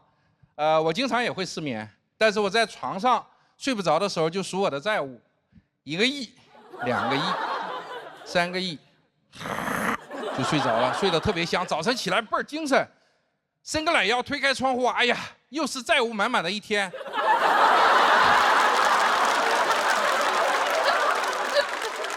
特别给力。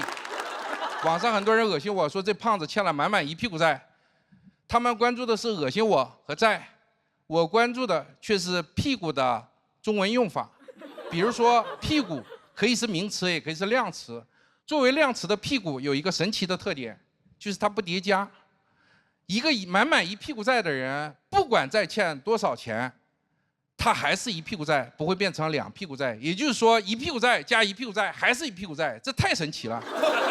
如果我欠的6、7个亿的债，再加6、7个亿的债，还是6、7个亿的债，那就帅了。我欠债以后呢，发现讨厌我的人特别开心。我一想，不行，我一定要出来高高兴兴讲脱口秀，让那些喜欢我的人也开心。这是我作为老一辈喜剧工作者一个崇高的理念，就是说，不管你喜欢我还讨厌我，我都要让你开心，我都要强行给你送去欢乐。喜剧之王嘛。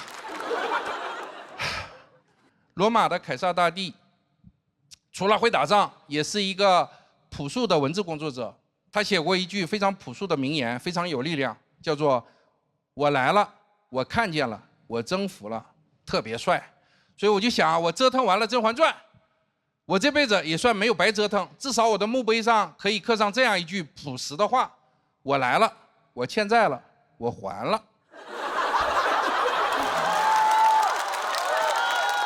好，到现在为止，这13个多亿的总债务还了多少呢？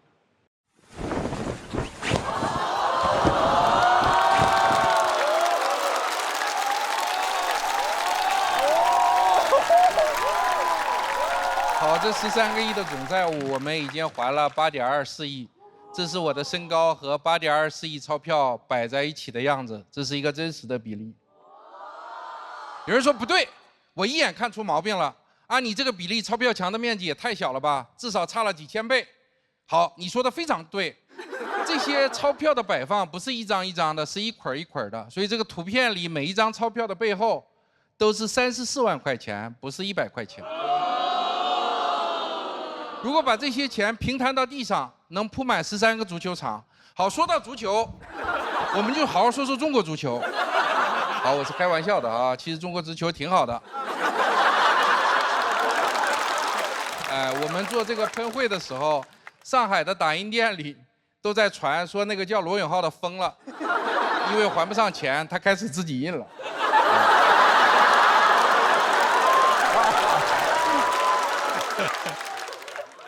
好，接下来我们会继续努力还债，请关心我们的朋友放心。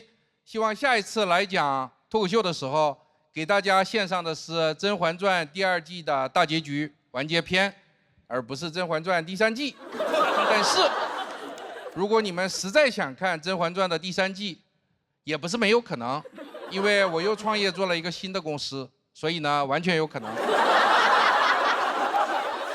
这些年，在我创业最艰辛，然后人生最灰暗的时刻，是周星驰老师的喜剧，当然还有建国、杨笠、庞博、蒋龙、周老板他们的喜剧作品，帮助我扛过了最艰难的时刻。向这些了不起的喜剧人表示我的感谢。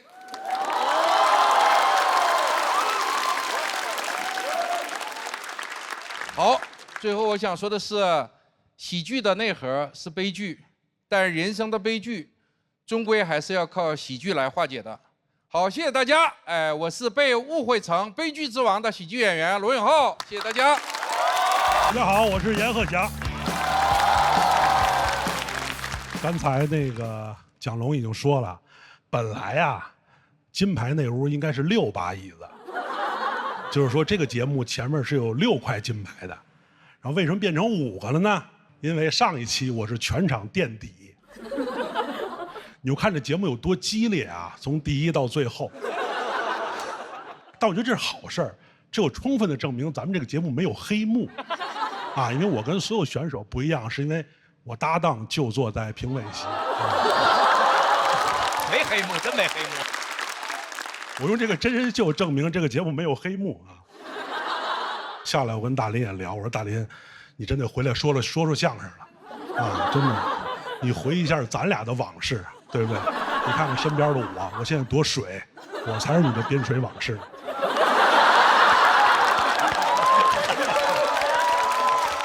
我说大林，真的，你事业上你得说相声，你不能说事业上真说家里红旗不倒，外边彩旗飘飘。然后年初的时候呢，他经纪人就找我聊，他说有一档喜剧类综艺，你将和郭麒麟同时出现在舞台上，然后你用你们俩纯熟的相声曲艺技巧啊，在喜剧这个赛道上掀起一点水花来。我说喜剧类综艺，然后我们俩同时出现，这怎么着不跟相声沾点边啊？然后我到这一发现，我是选手，他是评委。这特像什么，你知道吧？就是刚结束这个奥运会，10米跳台，双人10米跳台，我这都脱完了，我这都爬上去了，往这一站，动作都摆好了，我这一扭头，搭档没了。我说学逗唱360，接扣拜，我咵一下一猛子下去了，一起来一糊糊脸，他在这儿给我打分呢。分还不高。我为什么举跳水这例子呀？就是分不高，我也不难过，证明我在这儿水花不小。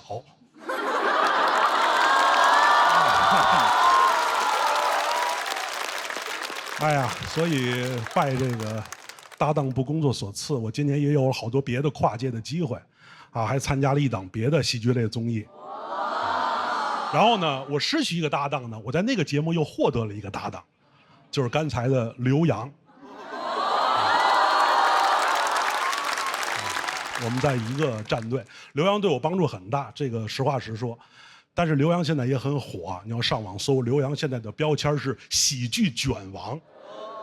就这件事儿，全国今年没有人比我有发言权，因为全中国这么多干喜剧的，和刘洋同时半年参加2档喜剧综艺的，只有我一个人。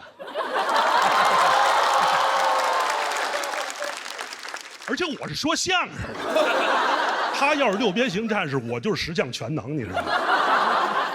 我不是个很卷的人，但是你跟刘洋在一块儿，就班里有一好学生，你不得不卷。头一季录完了，他挺好。我下来以后，我说找刘洋聊会儿天，我说刘洋呢？导演说刘洋已经后采了，我也后采，后采完了。我说刘洋呢？刘洋已经回酒店了。嘿，我说我也回酒店。我回酒店，到酒店问前台，我说刘洋呢？刘洋已经收拾行李奔机场了。嗨，我说我也奔机场。到机场拎着行李，安检坐飞机到北京下飞机。刘洋在前面，我拎着行李，刘洋，刘洋。就那一刻，我是刘洋的私生，你知道吗？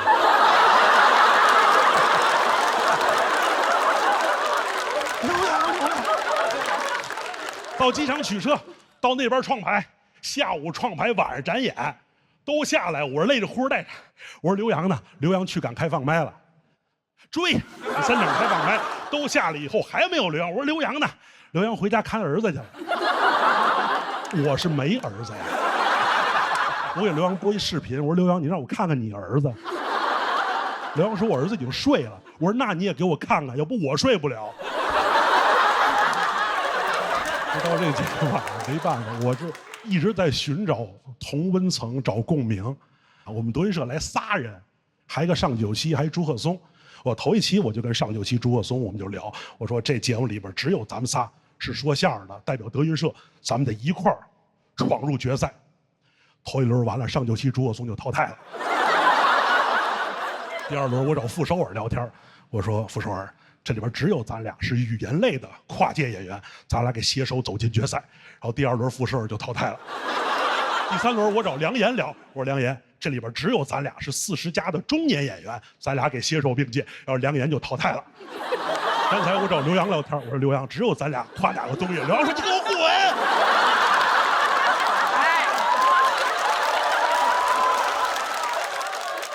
但是非常好啊，你看刘洋作品是非常不错，但是确实需要一些标签。你比如说喜剧卷王啊，包括以后能得了冠军，这个对于演员来讲很重要啊。比如说你有些人设，有的是运作的，有的是自个儿努力的。你比如刘洋这个人，真说卷王，人自个儿努力的。我这人设，比如搭档不工作，寡妇失业，这既不是我运作，也不是我努力的。有时候之前做节目我不愿意提，实话实说，咱这节目没有啊。我之前做综艺，你不愿意提呢，他导演让你提，啊，导演说燕老师您上节目，您跟郭麒麟搭档这事儿，您给多提。我说我不想提，他说您得提。我说我不想提，他说您要不提，你可以不上。我说那你告诉我怎么提？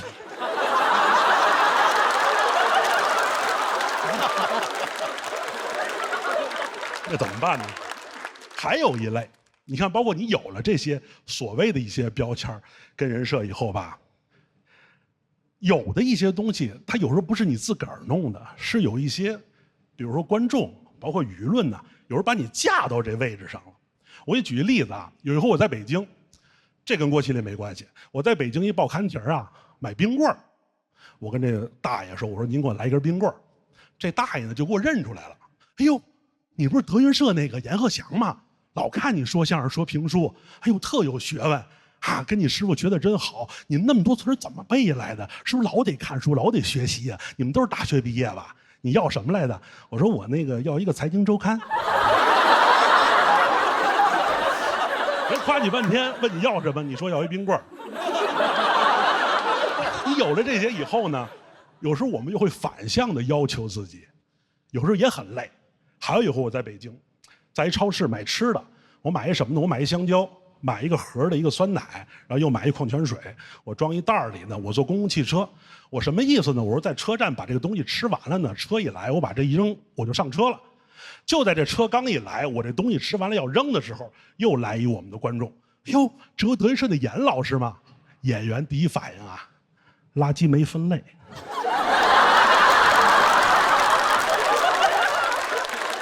那人还等你啊，车直接就走了，那人也上车了，我这也不会分。又过来一人，哎呦，这不阎鹤祥吗？郭麒麟不工作，你都捡垃圾了。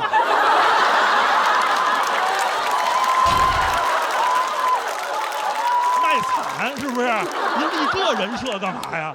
我说没有，我说我呀，是因为一跟那个垃圾分类，我怕人家觉得我拿一财经周刊，我显得我有学问。刘洋呢就跟着我卷，我郭麒麟跟他跳水，我说我去你的吧！Hello， 大家好，我是林简七。我今天聊一聊我毕业之后的事儿。我毕业之后是来到了上海沪漂，当时没有什么钱，很穷。首先是吃饭得解决。我听说过一个说法，就如果说你跟着农民工去吃饭，你就会找到当地最便宜、最实惠的饭馆。我跟回工地了。就没有钱也没有常识，我在工地门口才想明白，你是不是应该饭点再跟呢？很穷啊，很穷。我来上海的第一站就去了财神庙啊，财神庙还收门票。买完门票没钱买香了，只能空手拜。别人在那香火一柱，保佑年入千万，一切顺利，他就走了。我偷他的香。我接好运，哎呦，太好笑了！当时就是想找一份包吃包住的工作，然后就想当保安。真的。我后来是去复旦当的保安。不是，这有什么可哇的呢？不是，你们也太学历崇拜了吧？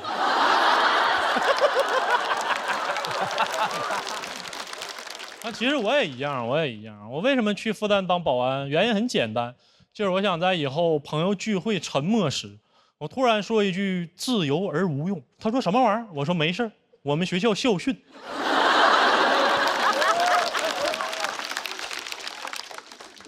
其实复旦不是我的第一志愿啊，我本来想去迪士尼当保安，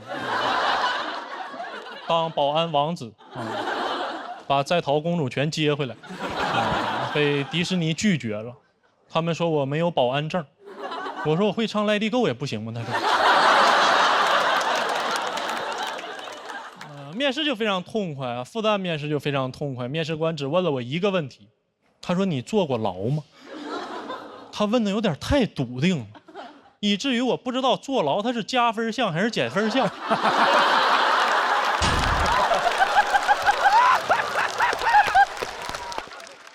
我脑袋也是一抽，我跟他说，我可以学。去复旦校园里准备报到啊，非常开心啊。正美呢，被门口保安拿下了。他说你是干啥的？我说我过来当保安。他说那以后我们就都是同事。我说就非得说是同事吗？就不能说是校友吗？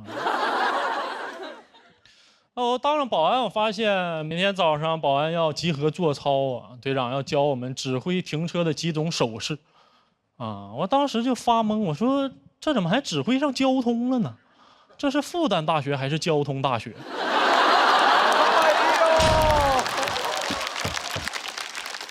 队长说这个是停车啊，这个是左转啊，这个是倒车。教完之后，他开始训话。他说今天我们的任务跟往常一样，校园内他不让停车。我说那刚才教啥呢？你不让停车的手势我见过呀，你就去。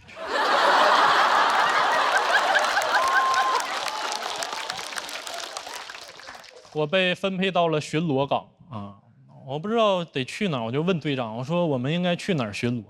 队长说你看哪没有保安你就去哪儿，网吧没有，但里面都是当保安的种子选手。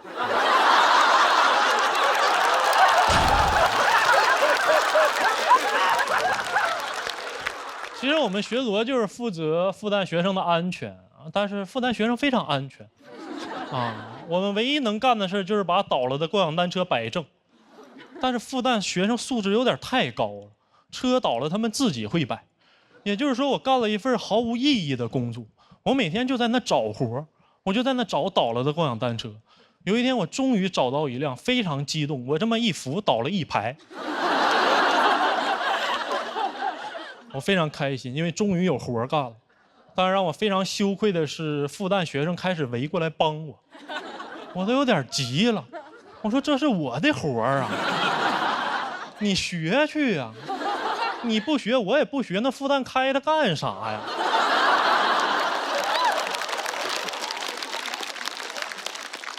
学生真的太善良了。我记得有一次我站岗，跑过来一个男生，他说校外有一个大爷晕倒了，让我赶紧处理一下。啊，我不能让他白信任我，但我也必须得站岗。我就跟他说，那你当一会儿保安。我把帽子给他戴上，当他向我回礼的那一瞬间，交接仪式完成了。我赶紧找到大爷一看啊，大爷在那睡觉。我又回学校啊，我离远一看，那个学生站得比我精神多了，他在那查别人校园卡呢。我说干得还挺好，换回来吧。他没让我进，他说我没有校园卡。我说你真是当保安的好苗子啊！有点权利你就知道难为别人。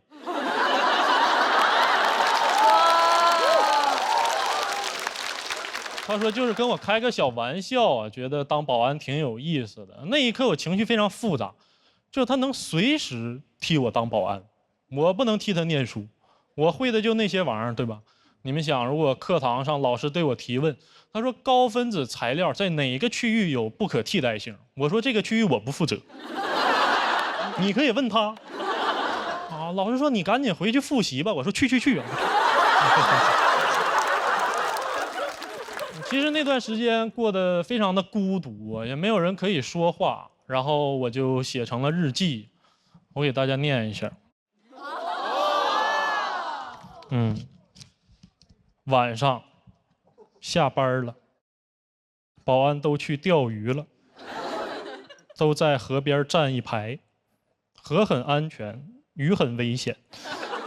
我没地方去，我就去对面写字楼厕所里哭，哭完回来才想起来没上厕所。当时很晚了，我路过河边，只剩一个钓鱼的保安了，我们也不认识。他问我要大鱼不，我说不要了，我自己都没地方待，他就给放了。他说做大鱼真好，自由。哎呀，其实也没啥用。我意识到我们是校友。他说临渊羡鱼，不如退而结网。他说完，我就去网吧了。好，讲到这了，谢谢大家。Hello， 大家好，大家好，我是林减七啊。Hello。大家有看我讲我发小那篇吗？对，李家俊，对，讲逼了那个，他今天也来看我来了，他在后台，请假来的。他跟他领导请假的理由是爱奇艺请我去录个节目，给领导吓一跳，给他开了病假。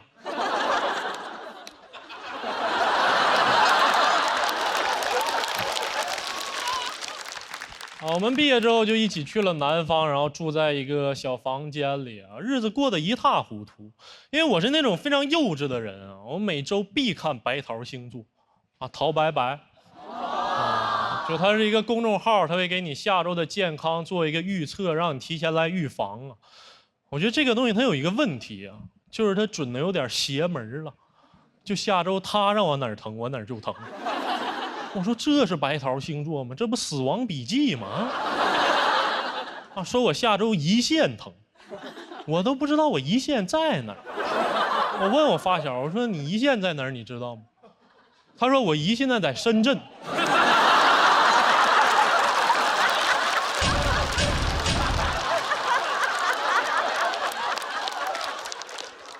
我说我不是说你胰在哪儿，我是说胰腺在哪儿。胰腺呐，北上广深吗？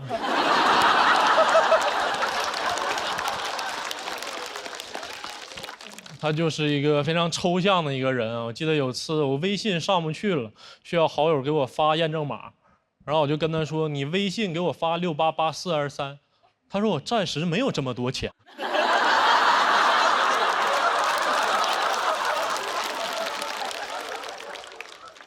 你能不能容我2天？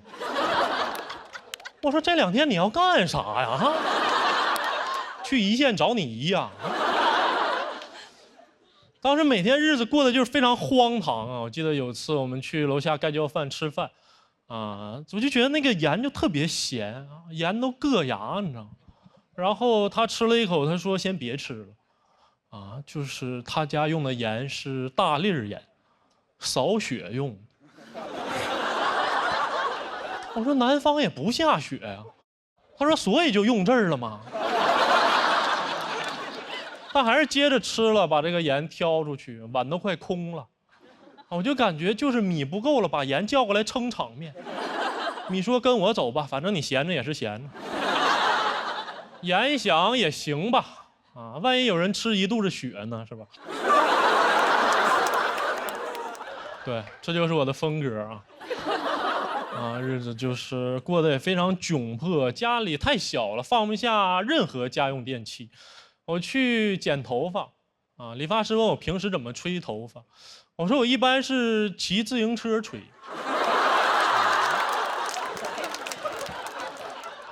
一般是背头。我要是想3期，我就得。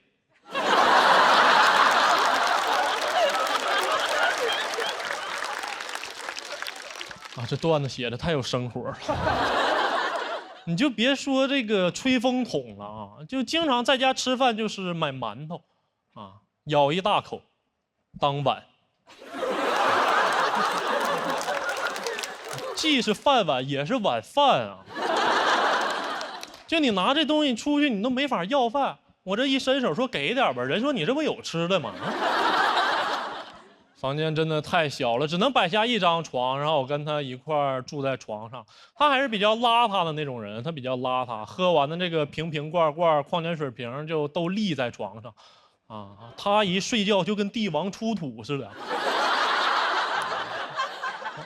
我有一次偷拍的一张照片，然后发给我妈抱怨，我妈说这孩子要干啥呀，非得在桌子上躺着呢。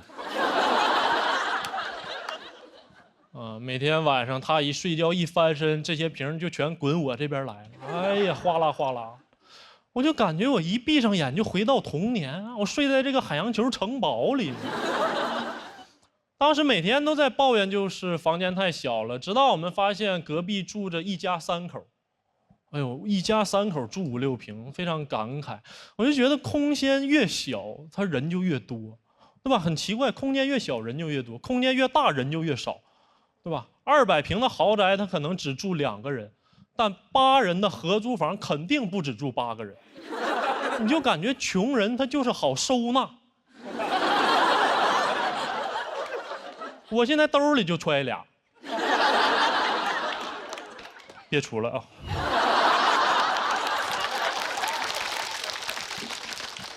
所以我理解的阶级就是越高就越不拥挤。你看，我们从这边到这边啊，只要晋级就会多个扶手，多点距离，对吧？我们得拼命用幽默感换一点空间。你们再看看评委席，不用幽默也能得到空间。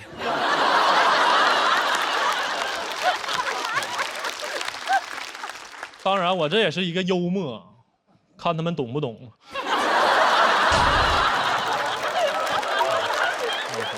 笑了就是段子幽默，不笑就是段子完整啊，没事。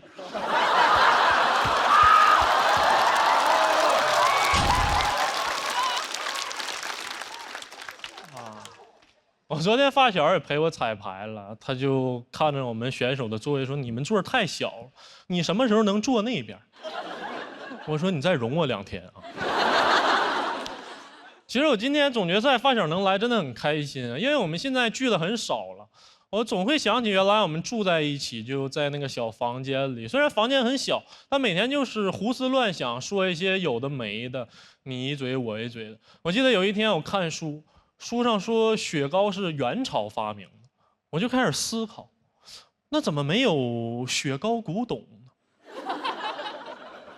然后就想明白了，雪糕会化。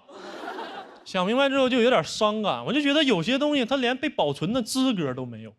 那你没有证据，你可以随便说，你可以说它是侏罗纪发明的，对吧？随便吧。我把这个结论告诉我发小，我说雪糕是侏罗纪发明的。他说那侏罗纪挺厉害呀。这时候我听见房间外有人在笑啊，我说咋的了？咱俩出去看看。他说咱俩听话吧，别出去了。我说听谁说话？他说你知道咱俩现在在哪儿吗？咱俩被人揣兜里了。讲到这儿吧，谢谢大家。Hello， 大家好，大家好，我是林简七，我是林简七。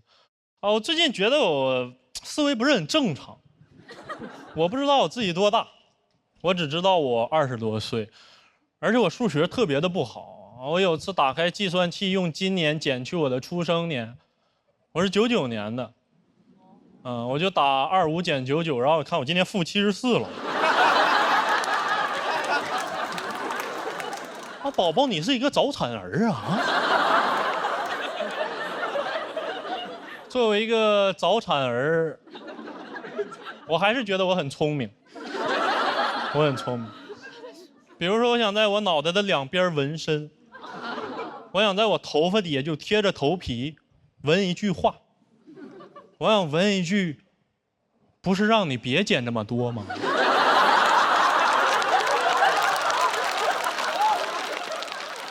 总在想一些没有用的。我最近一直在想小彩旗，你们还记得吗？15岁的小彩旗在春晚上转了4个小时。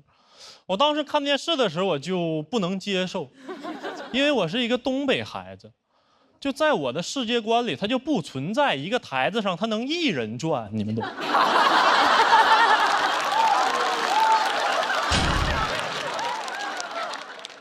他就赚。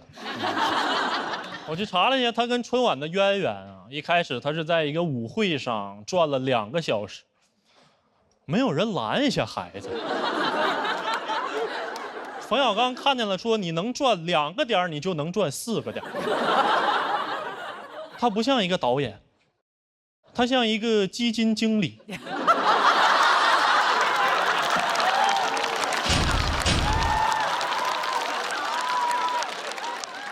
我最不能理解的就是小彩旗转完之后，他没有一个结束的镜头，就5、4、3、2、1，过年了，画面切回来，他就消失了。为什么不给他设计一个谢幕呢？我好奇呀，我在乎他。你好歹让他转完走一下直线吧。不理解，不理解。我还不太理解奥运会当中的马术项目。我觉得奥运会你不应该比的是人更高、更快、更强吗？那马驮着你又跑又跳的，啊，最后领奖你自己上去了啊！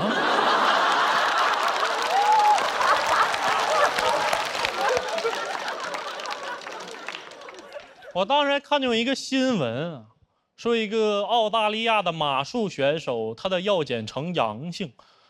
我说哥们儿，咱那个兴奋剂是不是扎错了？你那么嗨要干啥呀？啊，人家比赛人都骑着马过去，你要背着马上去是吧？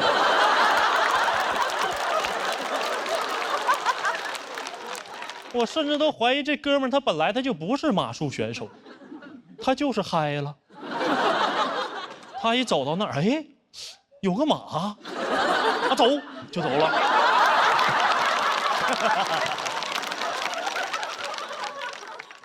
好多人说我的思考非常幼稚，可能是因为幼稚的原因，就我在感情里面也没办法给对方很多的安全感。我记得我有一个前任，他就教我，他说你等我每次上车之后，你把车牌照拍下来发给我，这样我会比较有安全感嘛。我就是这么做的，然后过2天他又跟我生气了，他说哎呀，那公交车不用拍。我就这样，我就是这样。就是这样，我从小到大我身边也没有太成熟的人，我发小也是，我发小他就是幼稚到有一点抽象，就他仿佛完全没在现代社会里生活过一样，一个东西他愿意念什么名他就念什么名。前2天我问他一个动漫用什么软件看，他说你就用那个哔啦哔啦呀。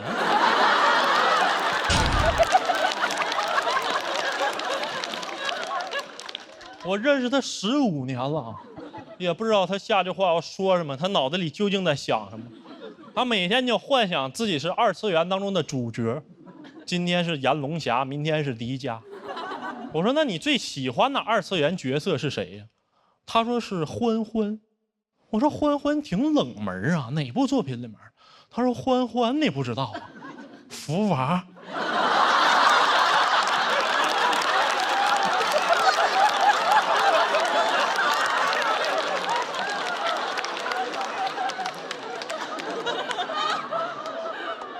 我说没想到还是体制内2次元。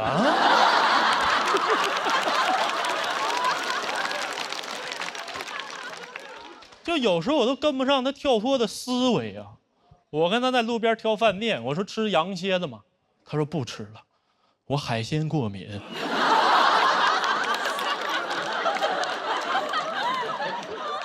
就首先他以为羊蝎子是蝎子，其次他以为蝎子生活在海洋。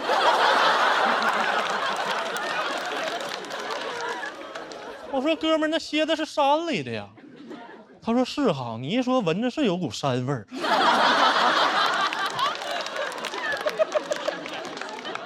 他有一套自己非常抽象的逻辑。有一天他突然跟我说，哎，你有没有想过，其实爬山虎比壁虎更应该叫壁虎。我说谁？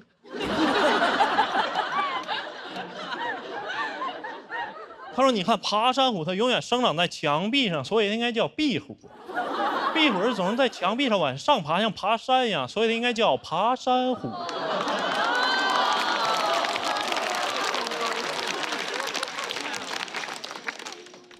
我说你给我枪毙了好不好啊？那我脑袋留着还有用呢？我现在分不清爬山虎、壁虎了。但我也在他身上看见了一种幼稚的力量。我就发现，当你一个人你能做到极致的抽象，你完全活在自己的世界里，你的心将是铜墙铁壁，你受不到一点伤害。我跟他去参加初中的同学聚会，然后有个初中同学就特别装，跟我们说：“你们呐，以后还是得挣钱呐。你看哥们，我现在啊，银行卡现在7位数了。”我心都碎了。我发小是大吃一惊，说：“啊，多少？我银行卡怎么16位呢？”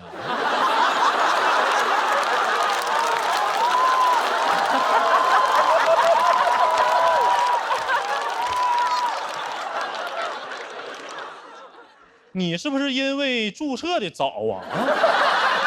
好，讲到这儿吧，谢谢大家。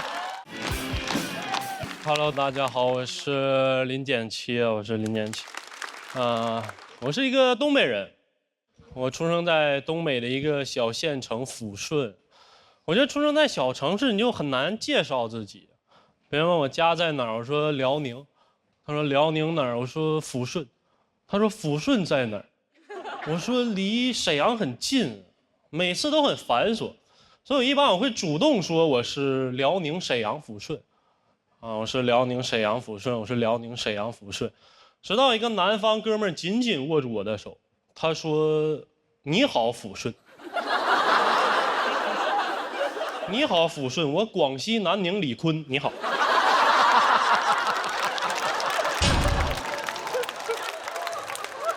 我听很多小城市的朋友跟我说，基本上在小城市出行就是招手打车嘛，出租车也就只干2件事，就是拼车跟拒载。有一次我坐在副驾，他车一停，问路边的人说：“走吗？”路边人看了看，我说：“车里有人啊。”摇了摇头。他这一摇头，司机就骂一道，就在那怎么这么事儿呢？有人怕啥呀？他是死人呐！我说非常野蛮啊！有次我打车这么一挥手，同时停下来2辆出租车，我还没说话，他俩自己就吵起来了。一个说：“我都停了，你还停啥呀？”那个说：“我停你爹身上了。”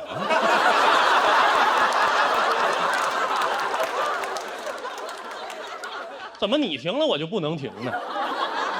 我就在那站着，别的空车经过我也不敢招手，我就只能在那等待，在他俩当中等待一个更强壮。给另外一个车吵走了之后，我隔着玻璃问胜利者的师傅：“我说师傅，我去火车站。”他说：“小伙儿，我不去。”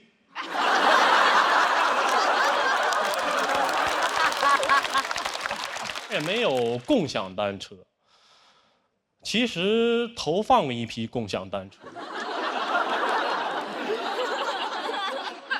一夜就没了，全让老头老太太拿走卖铁，太快，就一夜。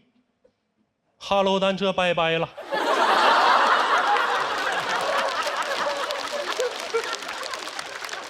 你们想象那个场面，就老太太把车架子敲成铁皮，放自己车筐里，骑着去卖铁。我们总说做事情要打破框架，他们打破的很彻底，他框是框，架是架。老头骑这个3轮车出来了，给这个后备箱装共享单车装这么老高，就你光看他那辆3轮车，你是分不出来他是要偷窃还是要投放的，你知道吗？我那天晚上迷迷糊糊一出门，哎呦，穿越了，那大道上拿铁棍搁那撬，拿小锤搁那撬，太震撼了，全民运动。我说怎么了？又变刚了啊？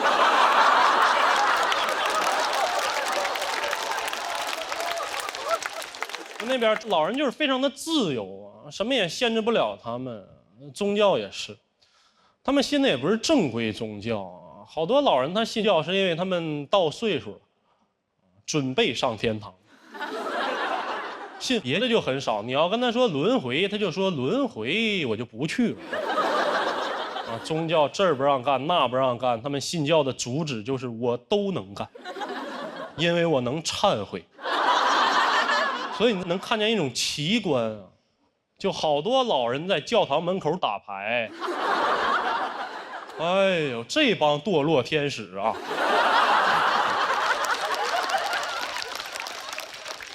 打1个礼拜，进去做1个礼拜啊！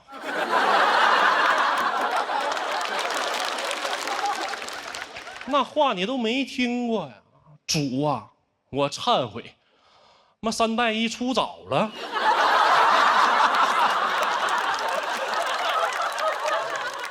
也没有什么文化氛围啊！我不知道你们见没见过那种假书壳子，就一般是这个饭店、酒店大老板办公室做装饰用的，就摆在架子上，里面是空的那种东西。我第一次见假书壳子，是在我们那儿的图书馆。我说这个地方到底是先有的假书，还是先没的文化？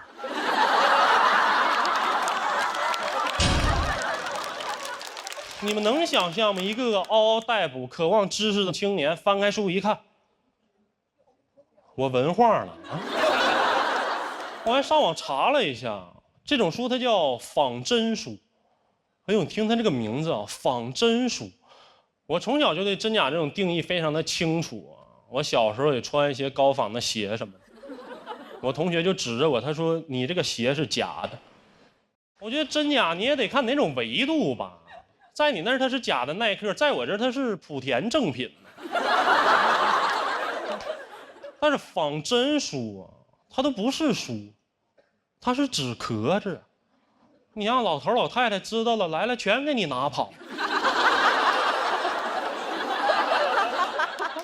比在图书馆放假书壳子更诡异的是什么？是这个假书壳子，你能借走。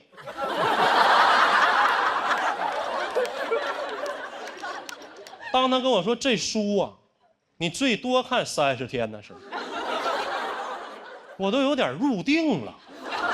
我说这里面他该不会有字儿吧？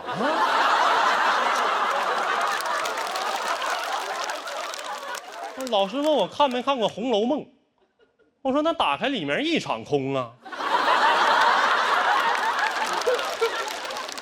我还看过吗？我都看透了。